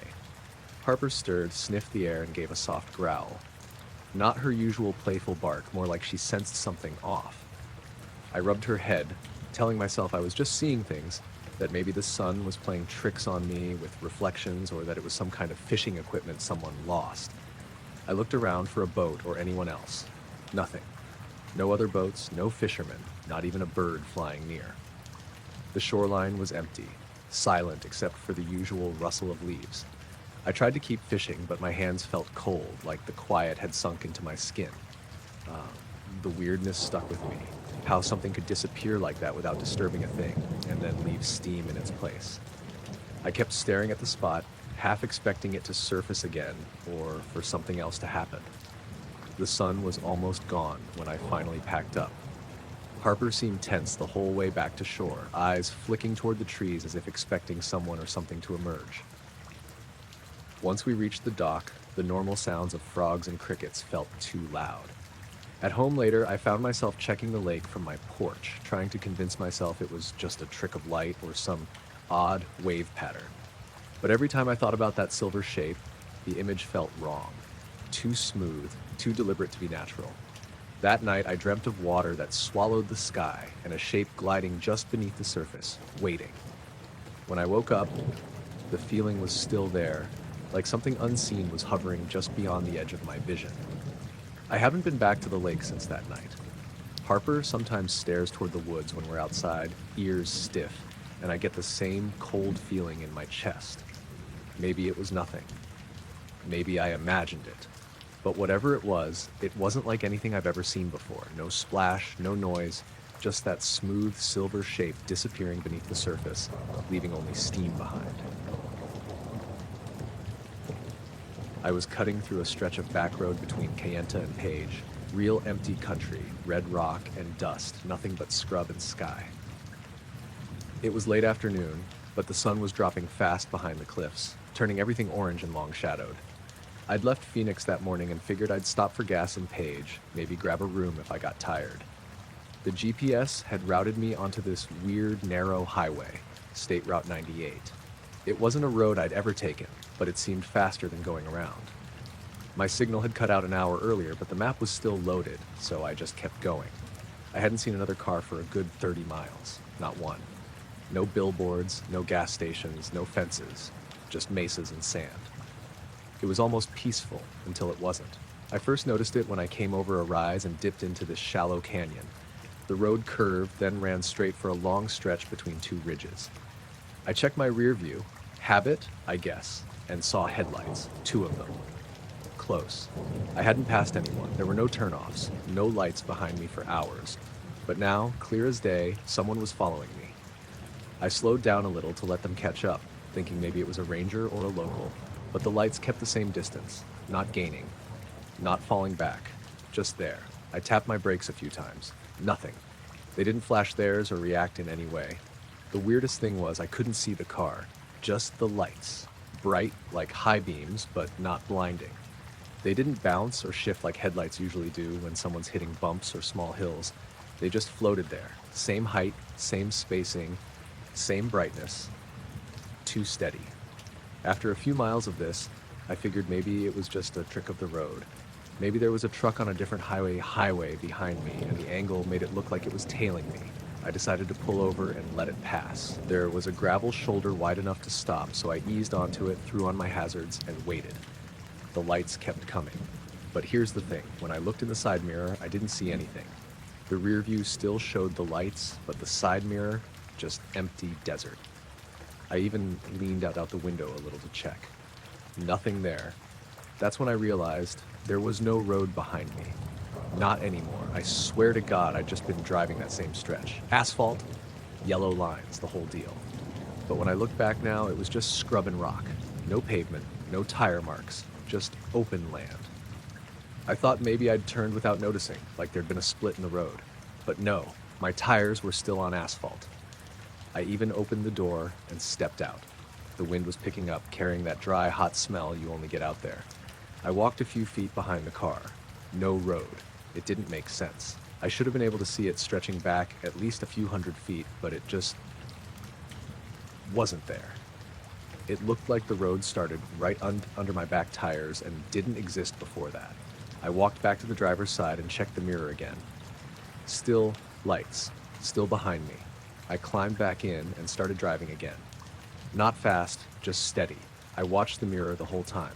The lights didn't follow, they stayed in the same spot. Then, after about 5 minutes, they were gone. No fade, no curve in the road to hide them, just gone. I didn't feel relief. I felt watched. I kept glancing over my shoulder even though I knew nothing was there. Another few miles passed, the sun was nearly down now, and the whole desert looked flat and gray. That's when my headlights flickered.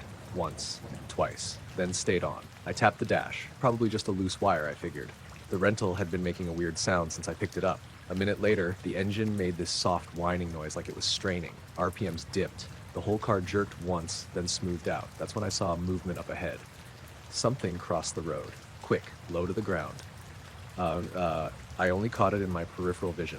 Might have been a coyote, but it didn't move like one. It didn't run. It sort of glided. I slowed down to look, but there was nothing.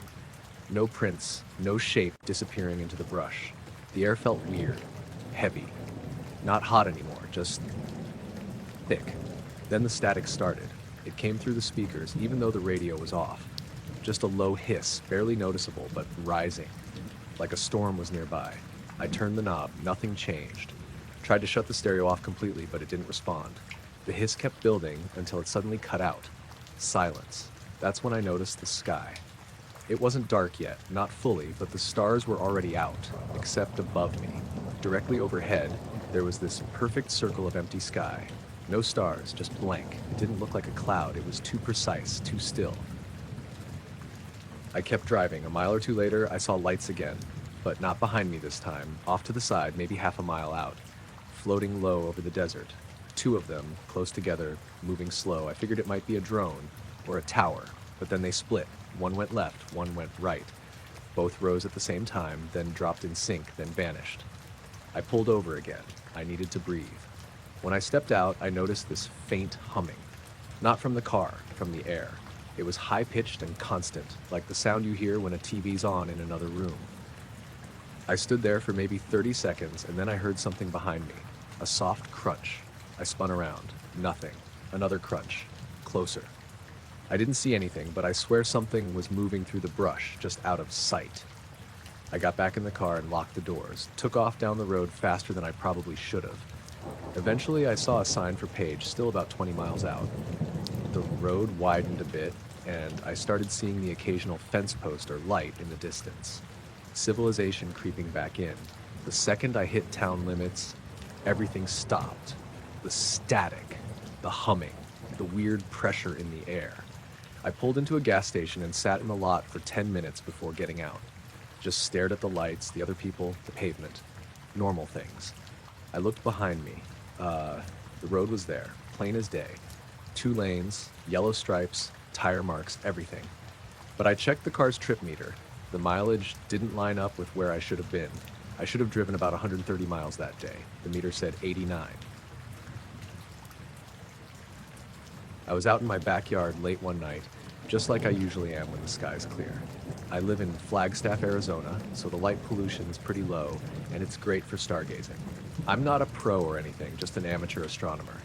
My setup's simple: a decent telescope, some star charts, and a DSLR to snap photos when I feel like it. I usually just sit out there for hours, tracking constellations or hunting for planets. That night, it was early spring, around 11:30 p.m. The air was dry and crisp, a little chilly but comfortable with a jacket.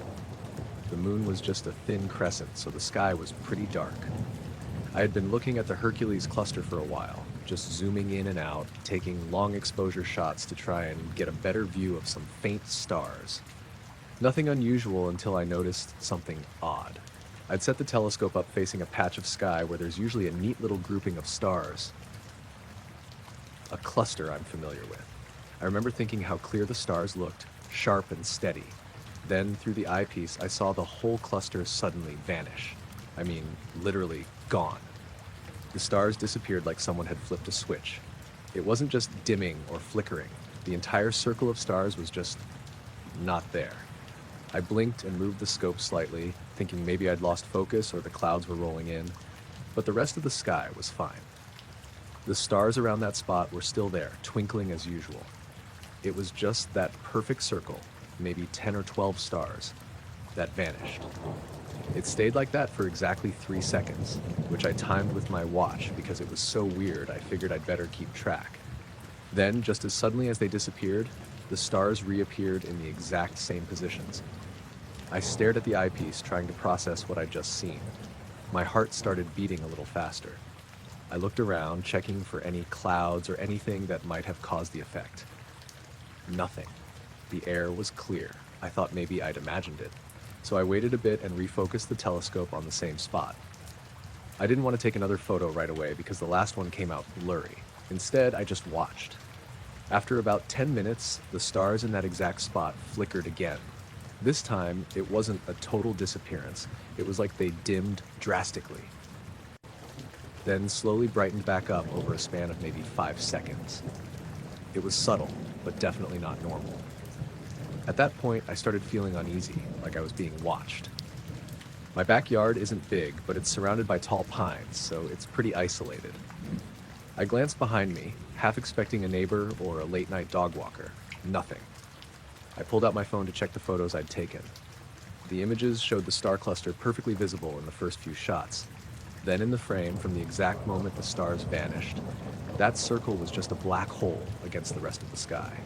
No stars, no light, just empty space. I couldn't explain it. I showed the photos to a couple of friends who are more into astronomy, but no one had a decent answer. They suggested everything from camera glitches to weird atmospheric interference, but none of it really fit. A perfect, sudden disappearance of a specific star cluster for 3 seconds? That's not normal.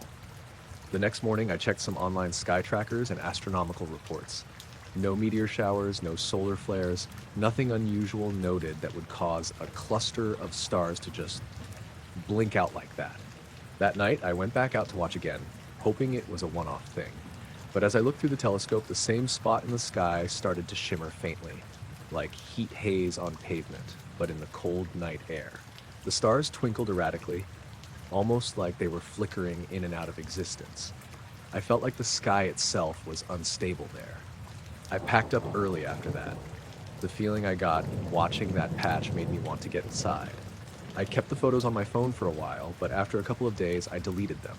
I couldn't shake the feeling that something about those images was off. Like, looking at them too long might pull me into the same weirdness I saw through the scope. Since then, I've been cautious about looking in that part of the sky. I don't get out there as much anymore, and when I do, I stick to familiar constellations far from that spot. I still don't know what I saw. It was real. I know that much.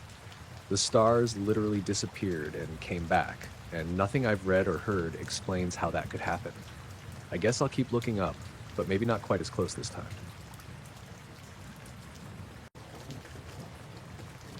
I just passed the playground, the one with the rusted swing set and the concrete path curling around the pond when I noticed it. Or maybe I didn't notice it at first. I just felt it, like the air itself had grown heavier, tighter around my chest. My name's Laura Kinney. I usually run the same loop every night through Eastwood Park, and I've never been a fan of the dark or fog, but it had been a long day and I needed to clear my head. The fog that night was thick, rolling in from the north end of the park, curling around the oak trees like it had a mind of its own. I slowed my pace, trying not to let my imagination run wild. That's when I saw the shadows.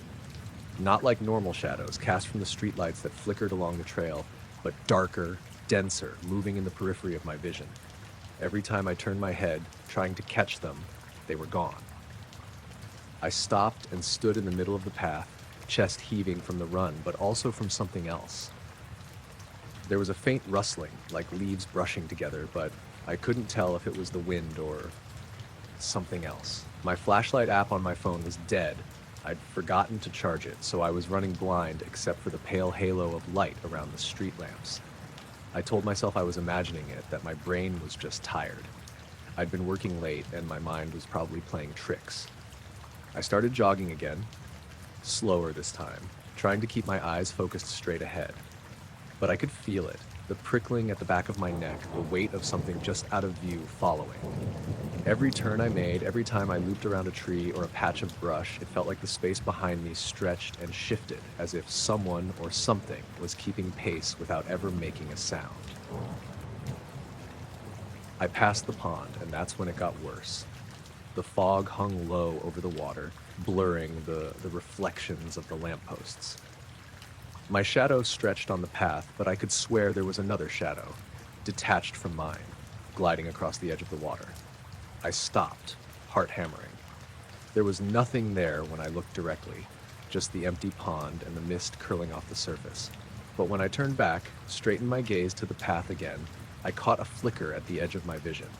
A dark figure ducking behind a tree, or maybe just a trick of the fog. I tried to shake it off and started walking, slower, my sneakers crunching on wet leaves.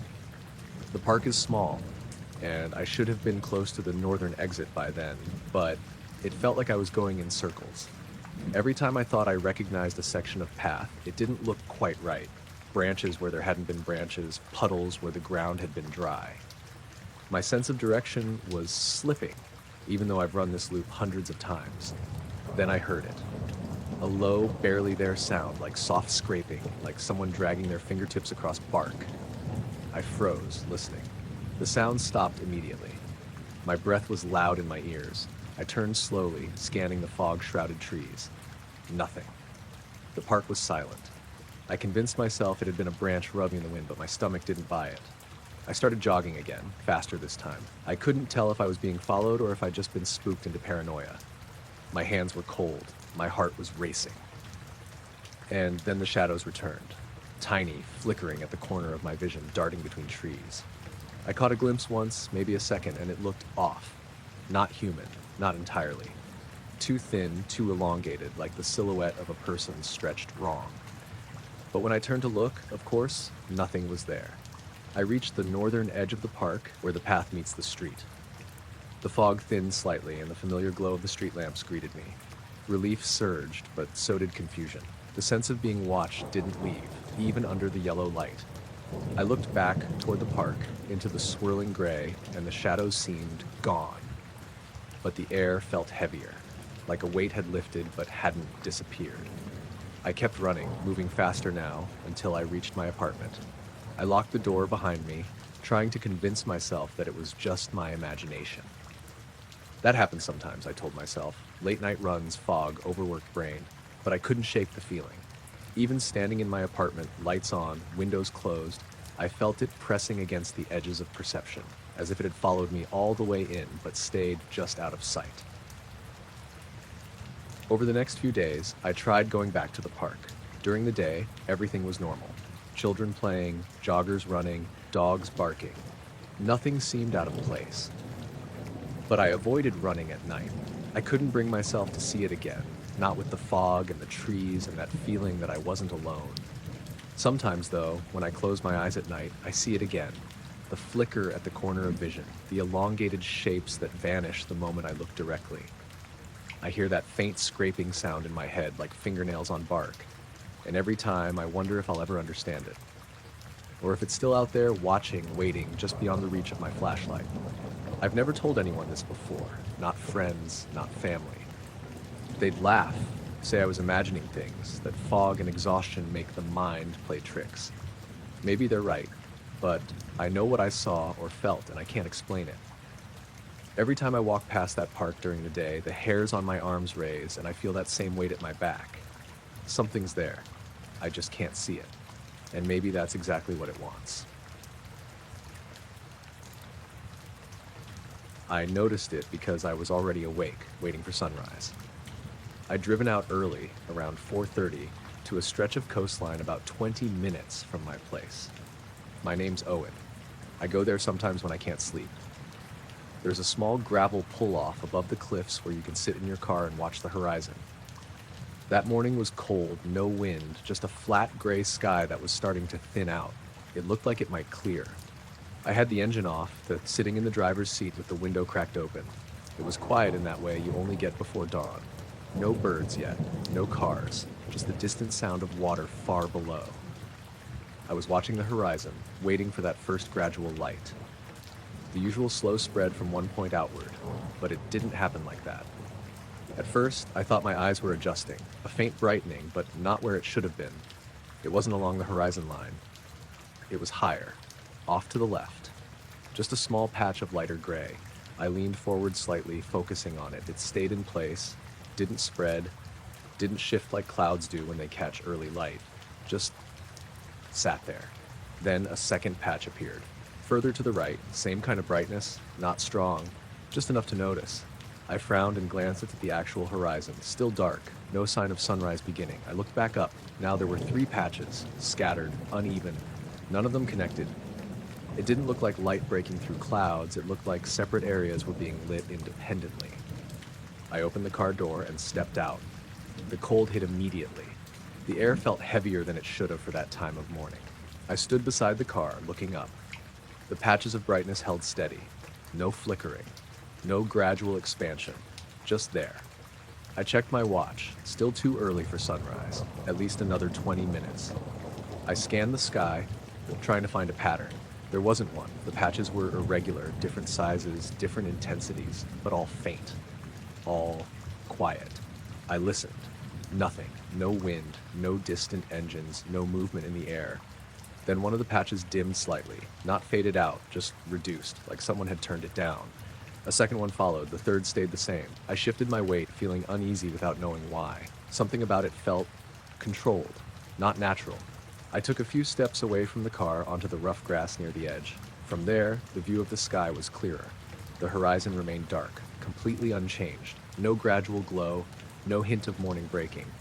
But above it, those scattered patches continued to brighten and dim. Slowly, independently. Then one of them moved, not fast, just a slight drift, barely noticeable, but enough that I caught it. I held my breath, watching. It didn't follow the movement of the clouds. The clouds were barely moving at all, and when they did, they moved in a different direction. The patch drifted on its own. I rubbed my hands together, trying to warm them. The cold felt sharper now, more focused. I glanced back at the car, then up again. Another patch shifted, again, slight. Almost like it was correcting its position. I couldn't tell if they were getting closer or just changing shape.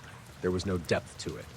No way to judge distance. I stepped back toward the car, suddenly aware of how exposed I felt standing out there. The silence was still complete. Too complete. Then, without warning, the patches began to fade. Not all at once, one at a time. The one on the left dimmed first, gradually disappearing into the gray, then the one on the right. The center patch lingered a bit longer, fainter now. Then it too faded. I stood there staring at where they'd been. The sky returned to uniform gray, no uneven brightness, no scattered light, just flat, dull cloud cover. I checked the horizon again, still dark, still no sign of sunrise. I waited. 5 minutes passed, then 10. Eventually, the real light started to appear, the normal way, a gradual brightening along the horizon, spreading outward, even. Predictable, like it always does. I got back into the car and sat there watching it happen, trying to match it with what I'd seen earlier, but it didn't match. Not at all. The earlier light hadn't spread, hadn't come from the horizon, hadn't behaved like sunlight. It had just appeared in separate places and then disappeared without becoming anything else. I stayed until the sun was fully up. Everything looked normal again. The sea, the sky, the road behind me. But I kept thinking about those patches, how they lit up parts of the sky that shouldn't have been lit yet, and then faded, like whatever was behind them had decided it was done.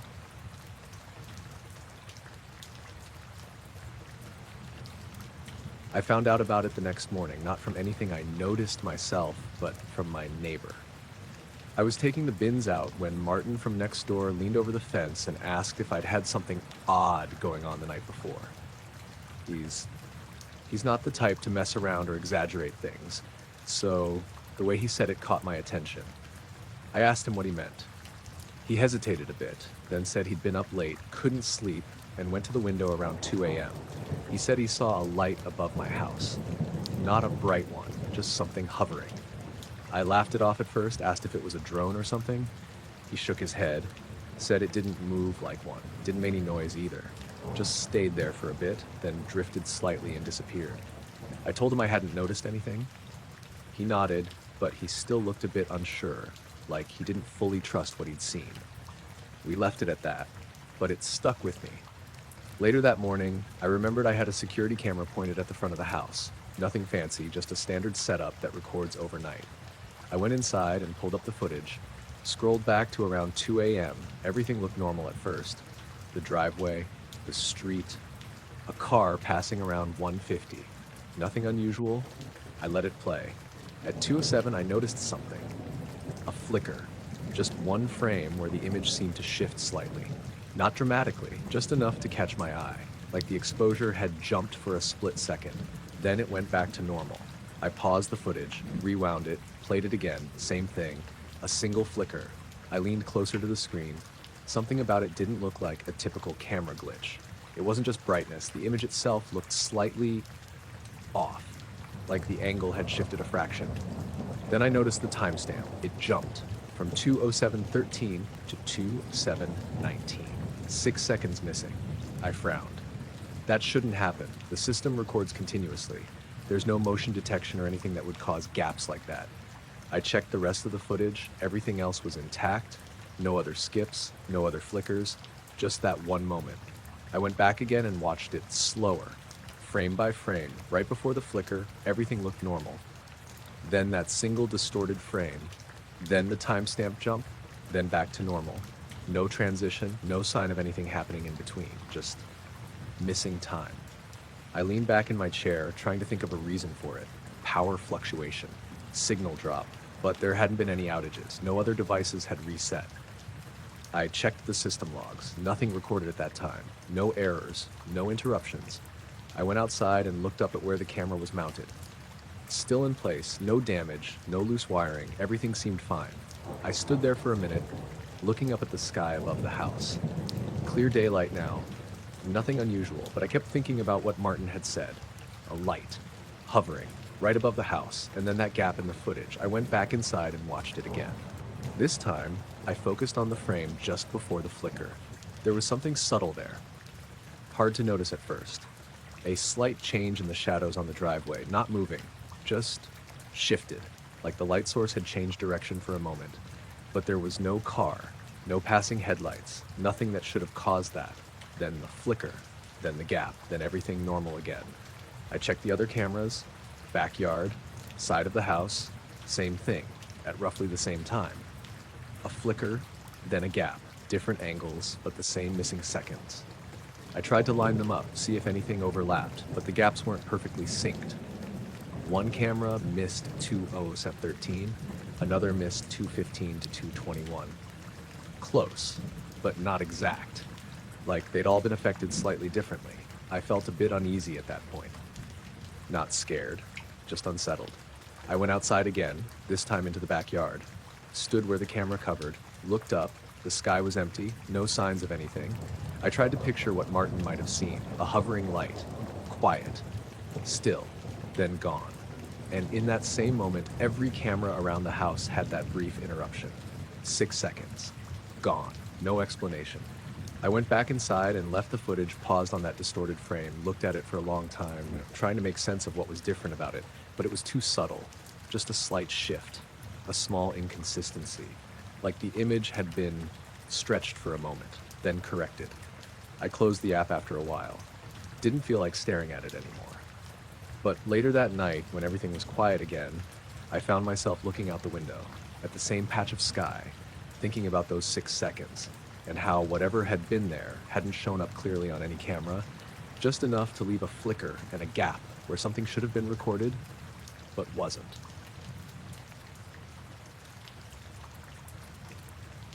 I noticed it when my line stopped drifting. I'd been standing there for a while, maybe 40 minutes, just casting out and letting the current do most of the work. It was early evening, that in-between time where it's not quite dark, but the light's already fading.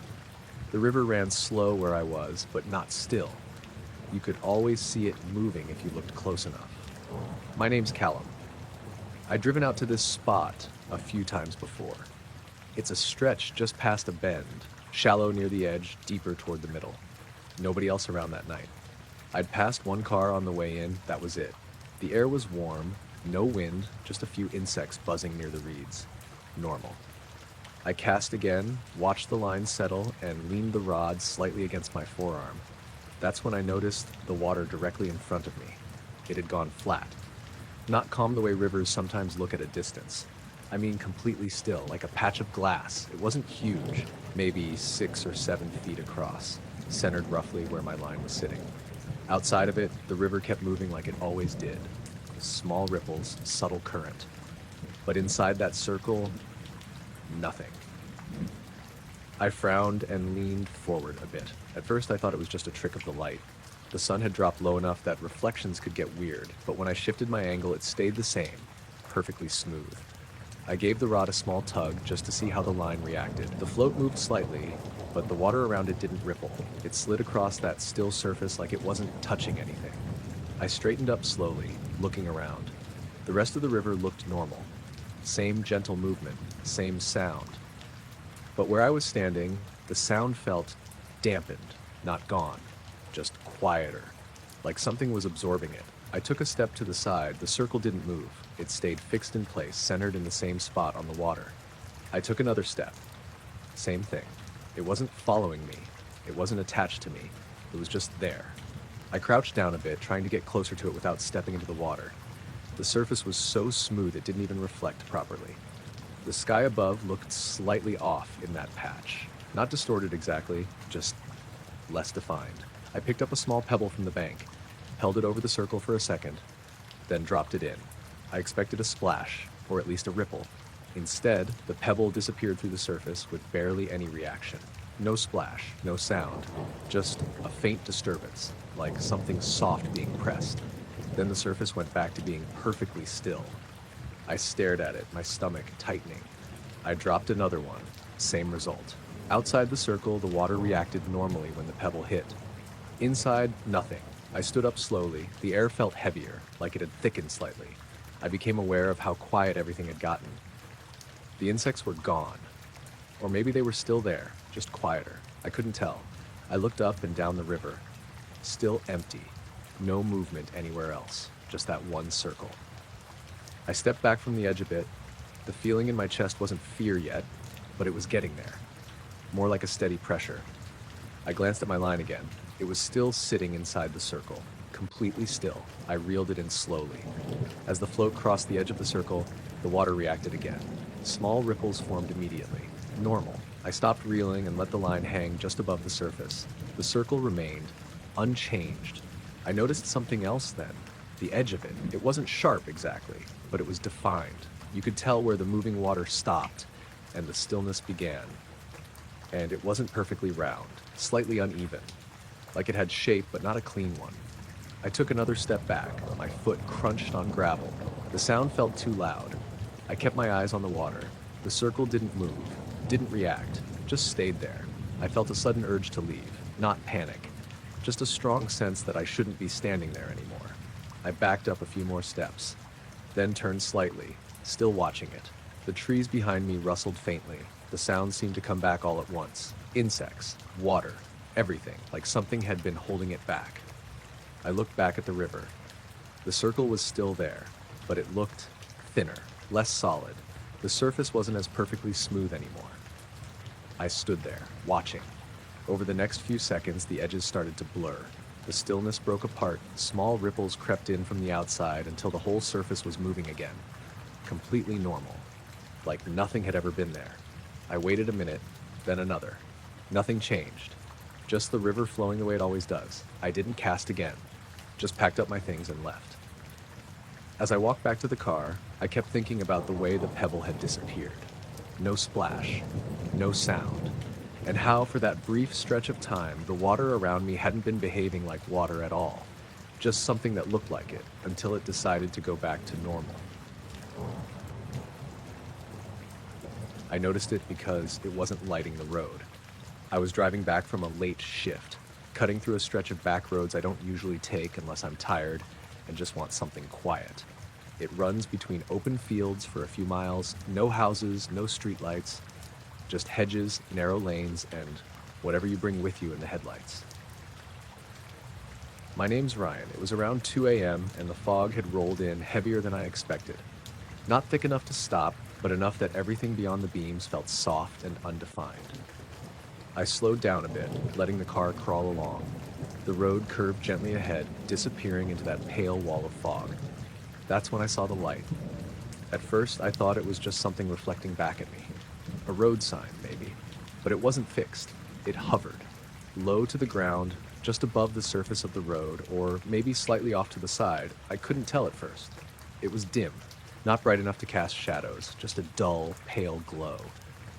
I squinted, leaning forward slightly, trying to make sense of it. The weird part was how it didn't interact with anything. The hedges on either side stayed dark. The road didn't brighten around it. It was just there, floating.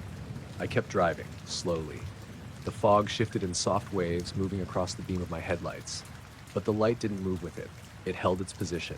Then, as I got closer, it drifted, not away, not toward me, sideways, sliding along the edge of the road, keeping roughly the same distance. I felt a small knot form in my stomach. I checked the rearview mirror quickly, nothing behind me, just darkness and fog swallowing the road. I looked forward again. The light was still there, same dull glow, still hovering.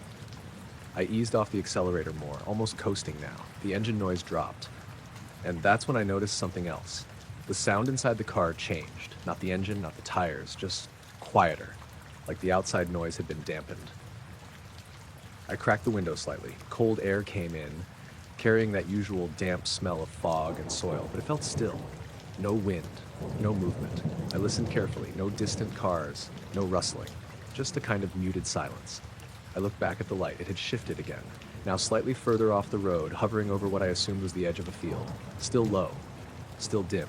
I slowed the car almost to a stop. I don't know why. Part of me just wanted to see what it would do. I stopped completely. The car idled quietly. The headlights pointed straight at the fog ahead. The light remained off to the side, hovering. I watched it. It didn't flicker, didn't pulse, just stayed steady. Then slowly, it started to fade, not move, just lose brightness, like someone turning down a dimmer switch.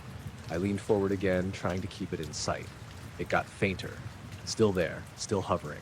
Then the fog shifted slightly, a thicker patch drifted across.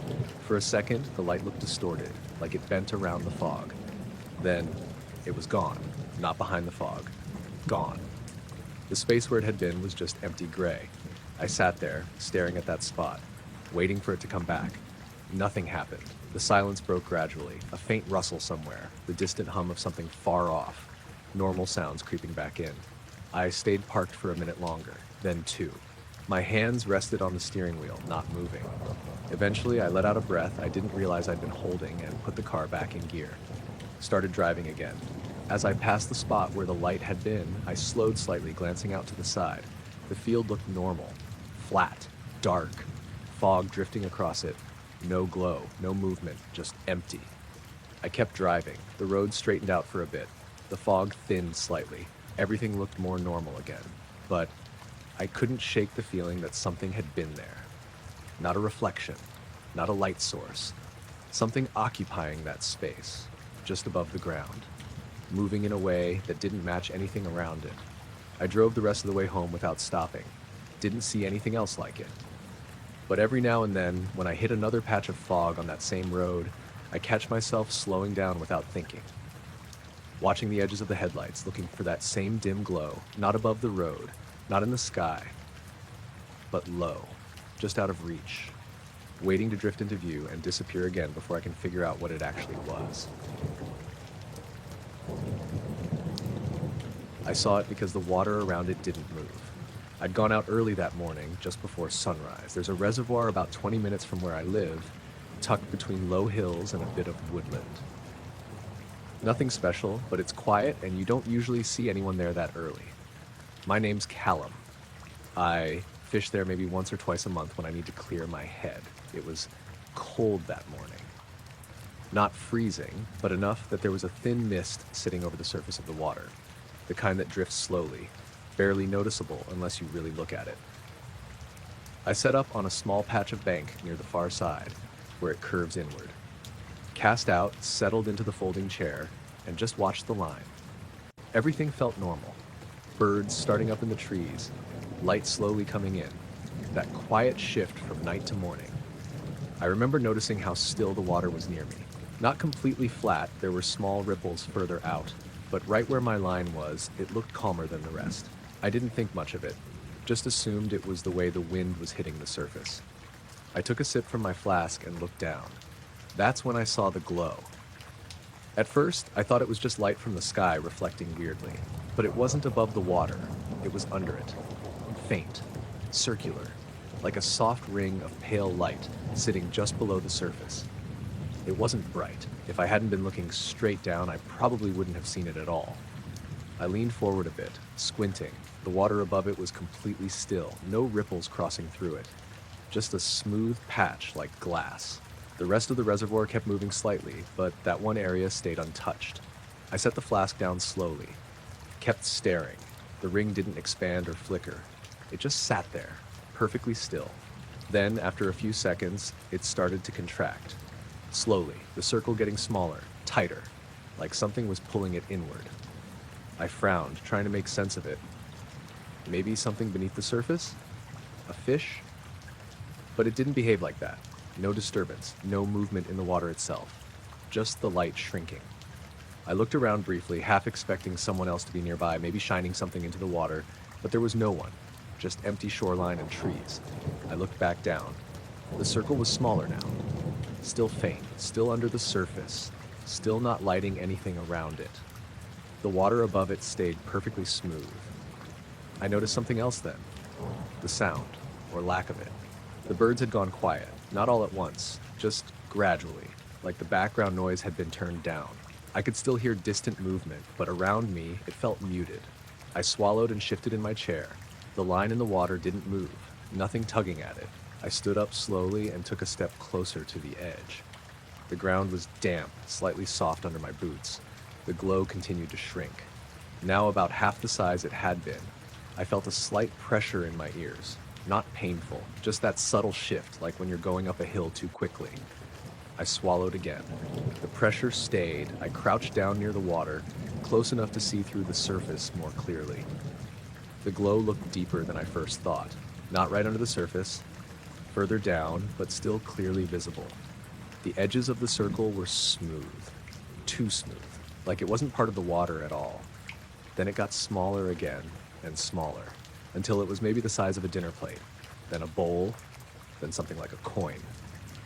The pressure in my ears increased slightly. I reached up and touched one ear like that would help. The air felt heavier, not thick, just off, like something was pressing down without weight.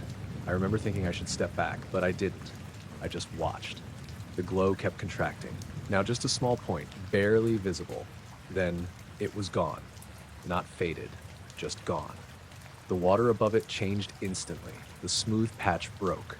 Ripples moved through it like nothing had been there. The birds started up again. The normal sounds came back, and the pressure in my ears disappeared. I stayed crouched there for a few seconds, waiting, watching. Nothing else happened. The surface looked completely normal. My line floated the same way it had before. I stood up slowly, backing away from the edge. Sat back down in the chair, tried to settle myself. I kept looking at the same spot for a while, half expecting it to come back, but it didn't. I packed up earlier than I planned, didn't catch anything, didn't really try after that. As I was leaving, I glanced back at the water one more time. Everything looked the same.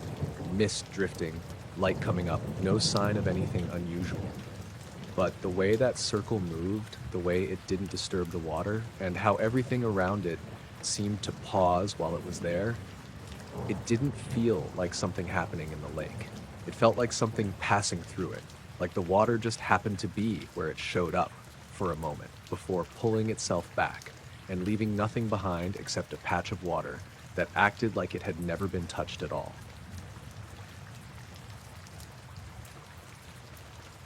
I was halfway through the server upgrade when I saw the first timestamp. It was around 1:40 a.m., the kind of dead hour where even the base feels like it's asleep. I'd been contracted to help replace some aging infrastructure in one of the internal systems. Nothing classified on my end, just hardware swaps, firmware updates, making sure things didn't crash when they flipped everything back online. The server room I was working in sat below ground level, tucked behind 2 badge access doors and a biometric scanner that barely worked half the time. Cold air, constant hum, rows of racks blinking quietly. Standard setup. I was running a basic integrity check after a partial reboot when I noticed it, just a line in the log that didn't belong. External handshake initiated. I frowned at it, mostly because the timestamp didn't make sense. It hadn't happened yet. My system clock read 0143. I figured it was left over from a previous log cycle. Happens sometimes if buffers don't clear properly during updates. I scrolled back through the entries. Same line appeared again. Different date. Zoo T. External handshake initiated. And again, every single day. Same exact time, same exact wording, no variation, no follow-up entries. Just that one line, sitting there like it didn't care if anyone noticed it or not. I leaned back in the chair, rubbing my eyes. Maybe it was a test ping. Some internal protocol I wasn't cleared to understand. But the phrase external handshake bothered me. Nothing external should have been able to touch this system. That was the whole point of the network isolation. Air-gapped, locked down, no inbound connections. I'd been briefed on that at least 3 times before they let me into the room. I checked the network activity logs. No traffic at 2:17 on any of the recorded days. No packet spikes, no port activity, nothing. Just silence. The system showed an event, but no evidence it had actually happened. That didn't sit right. I opened a separate console and ran a live monitor, just to see if anything would trigger when the time rolled over.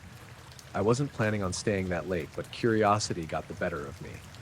Around 2:05, the hum of the server rack seemed louder than usual. Not actually louder, just more noticeable. The room felt colder, too, like the AC had kicked up a notch. I checked the wall panel, same temperature as always. At 2:16, I stopped typing and just watched the screen. The seconds ticked down. 2:60, bling. The log updated instantly. External handshake initiated. I waited for something else to appear. A connection record, a response, anything. Nothing. The cursor blinked. The room hummed. That was it.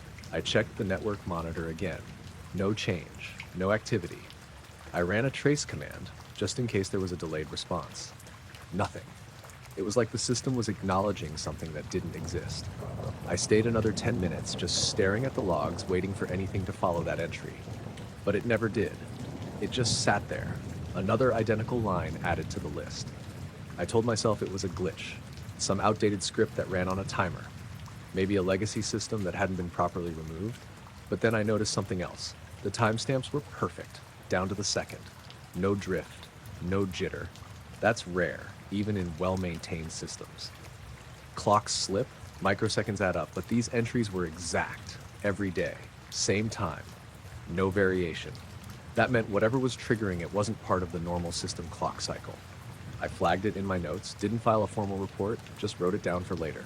The next night I checked again, same thing. External handshake initiated. I ran deeper diagnostics that time, dug into the system processes, looking for anything that might explain it. No scheduled tasks, no cron jobs, no hidden services, nothing that should have been generating that line. I even disconnected part of the internal network, isolating a few racks just to see if the event would still log. It did. Same time, same message. That was when I started to feel uneasy, not scared, just off. Like I was looking at something I wasn't supposed to understand. On the third night, I decided to push it further. At 2:16, I opened a command prompt and tried to intercept whatever this handshake was. Set up a listening port, ran a passive scan, anything that might catch a signal. When the clock hit 2:17, the log updated. External handshake initiated via, and for a split second, barely noticeable, the command prompt flickered. Just a blink. Then it was normal again. I checked the output. Nothing had been captured. No packets, no incoming requests, no data at all. But I knew something had happened. The flicker wasn't part of the system behavior. It felt external, like something had brushed against the system without fully connecting. I leaned back in the chair, staring at the screen. External handshake. I said out loud, just to hear it. The words didn't make sense anymore. Who was it handshaking with? There was no external network, no incoming connections, no outside signals allowed. And yet every night at exactly 2:17, something reached in, or at least the system thought it did. I finally decided to report it. Next morning, I mentioned it to a supervisor named Klein. Mid-level guy, always looked like he hadn't slept enough. Probably a logging error, he said without really listening. I checked for that, I said. It's consistent, every day, same time. He nodded slowly, like he was processing it, but his eyes had already drifted to something else on his desk. I'll take a look, he said. That was the end of the conversation. Later that day, I went back to the server room to continue the upgrade work. My access badge didn't work. I tried again. Red light. A security guard I hadn't seen before stepped over. You're reassigned, he said. Reassigned to what? Different wing. Why? He didn't answer. I found Klein again, asked him what was going on. Project scope changed, he said, not meeting my eyes. You're needed elsewhere. That log issue, did you look at it? He paused for just a fraction of a second, then shook his head. Not my department. That didn't make sense. It was his department. I didn't push it. Didn't feel like something I should push. They moved me to a different building that afternoon. Smaller job, less access, no direct connection to the systems I'd been working on. That night, out of habit, I checked my watch around 2:17. I don't know why. I just did.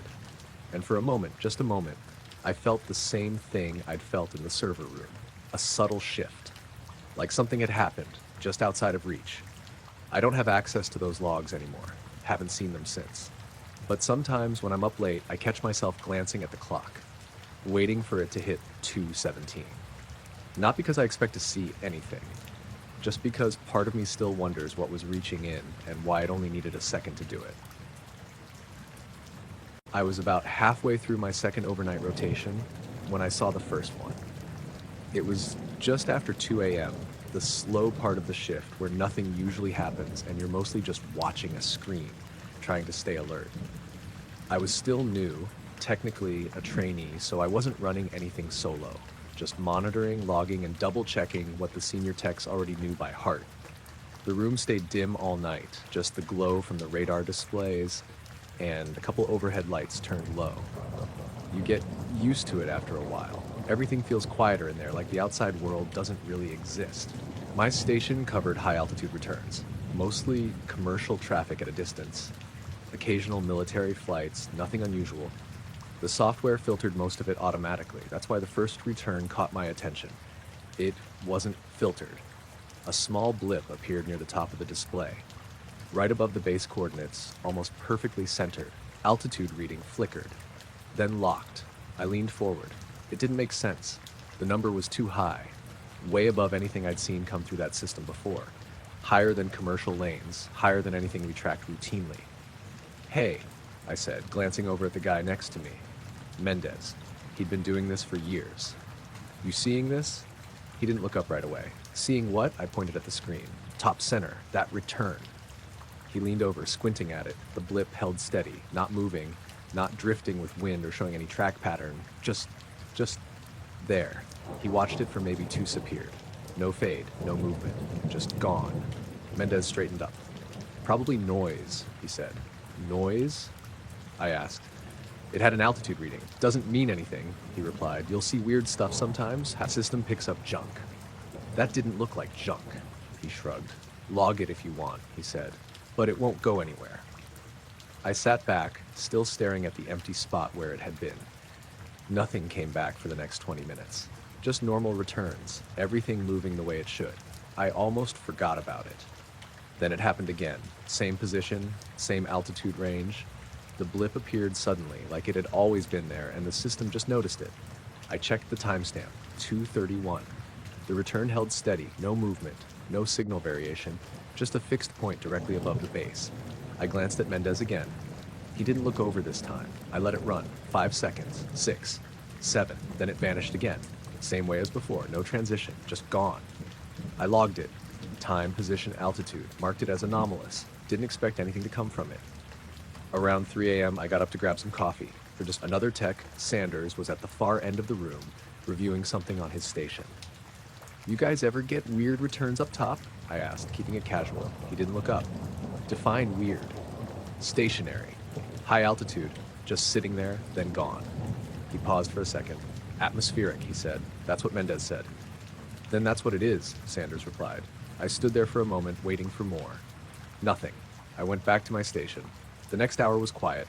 No returns in that area, just routine traffic. I started to relax a little, figured maybe they were right, just noise. Around 4:10, it came back. Same spot, same altitude, but this time there were 2 of them, side by side. Perfectly still. I leaned in closer, adjusting the display settings to get a clearer read.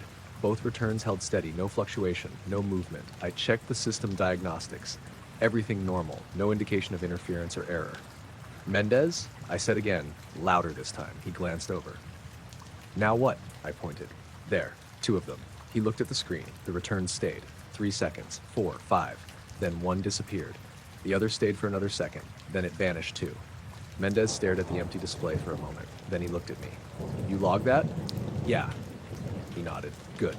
That was it. No explanation, no follow-up, just back to his own screen. The rest of the shift went by without anything else. When the morning crew came in, I handed over my logs. The supervisor on duty, Harlan, flipped through them quickly.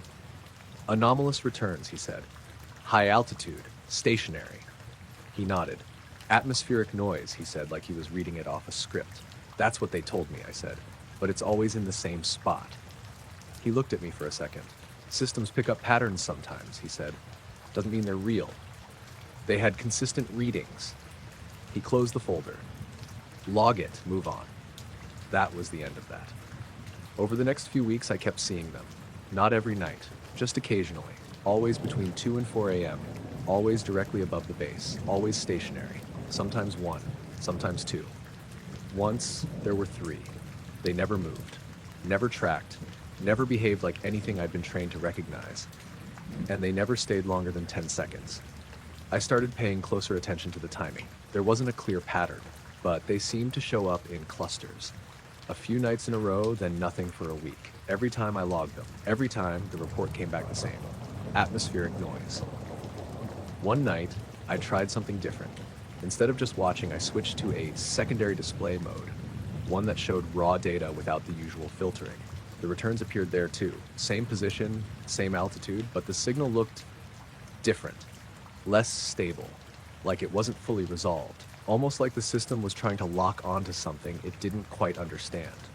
I stared at it, trying to make sense of the pattern. Then it flickered. For a split second, the returns stretched.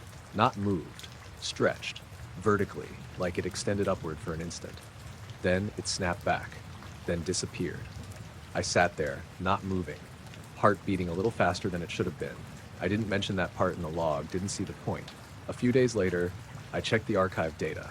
Wanted to review some of the earlier returns. The timestamps were there, the logs were intact, but the actual radar data, gone. Not corrupted, just missing. Empty segments where the returns should have been. I asked Sanders about it. Archives get cleaned up, he said. That fast? He shrugged. Depends what they are. I didn't push it. I kept working my shifts, kept logging what I saw. Eventually the returns stopped, or at least I stopped seeing them. Maybe they moved me to a different rotation, or maybe they just didn't happen anymore. I'm not sure. But every now and then, when I'm watching the upper range of the display and it's completely empty, I catch myself waiting, expecting something to appear in that exact spot.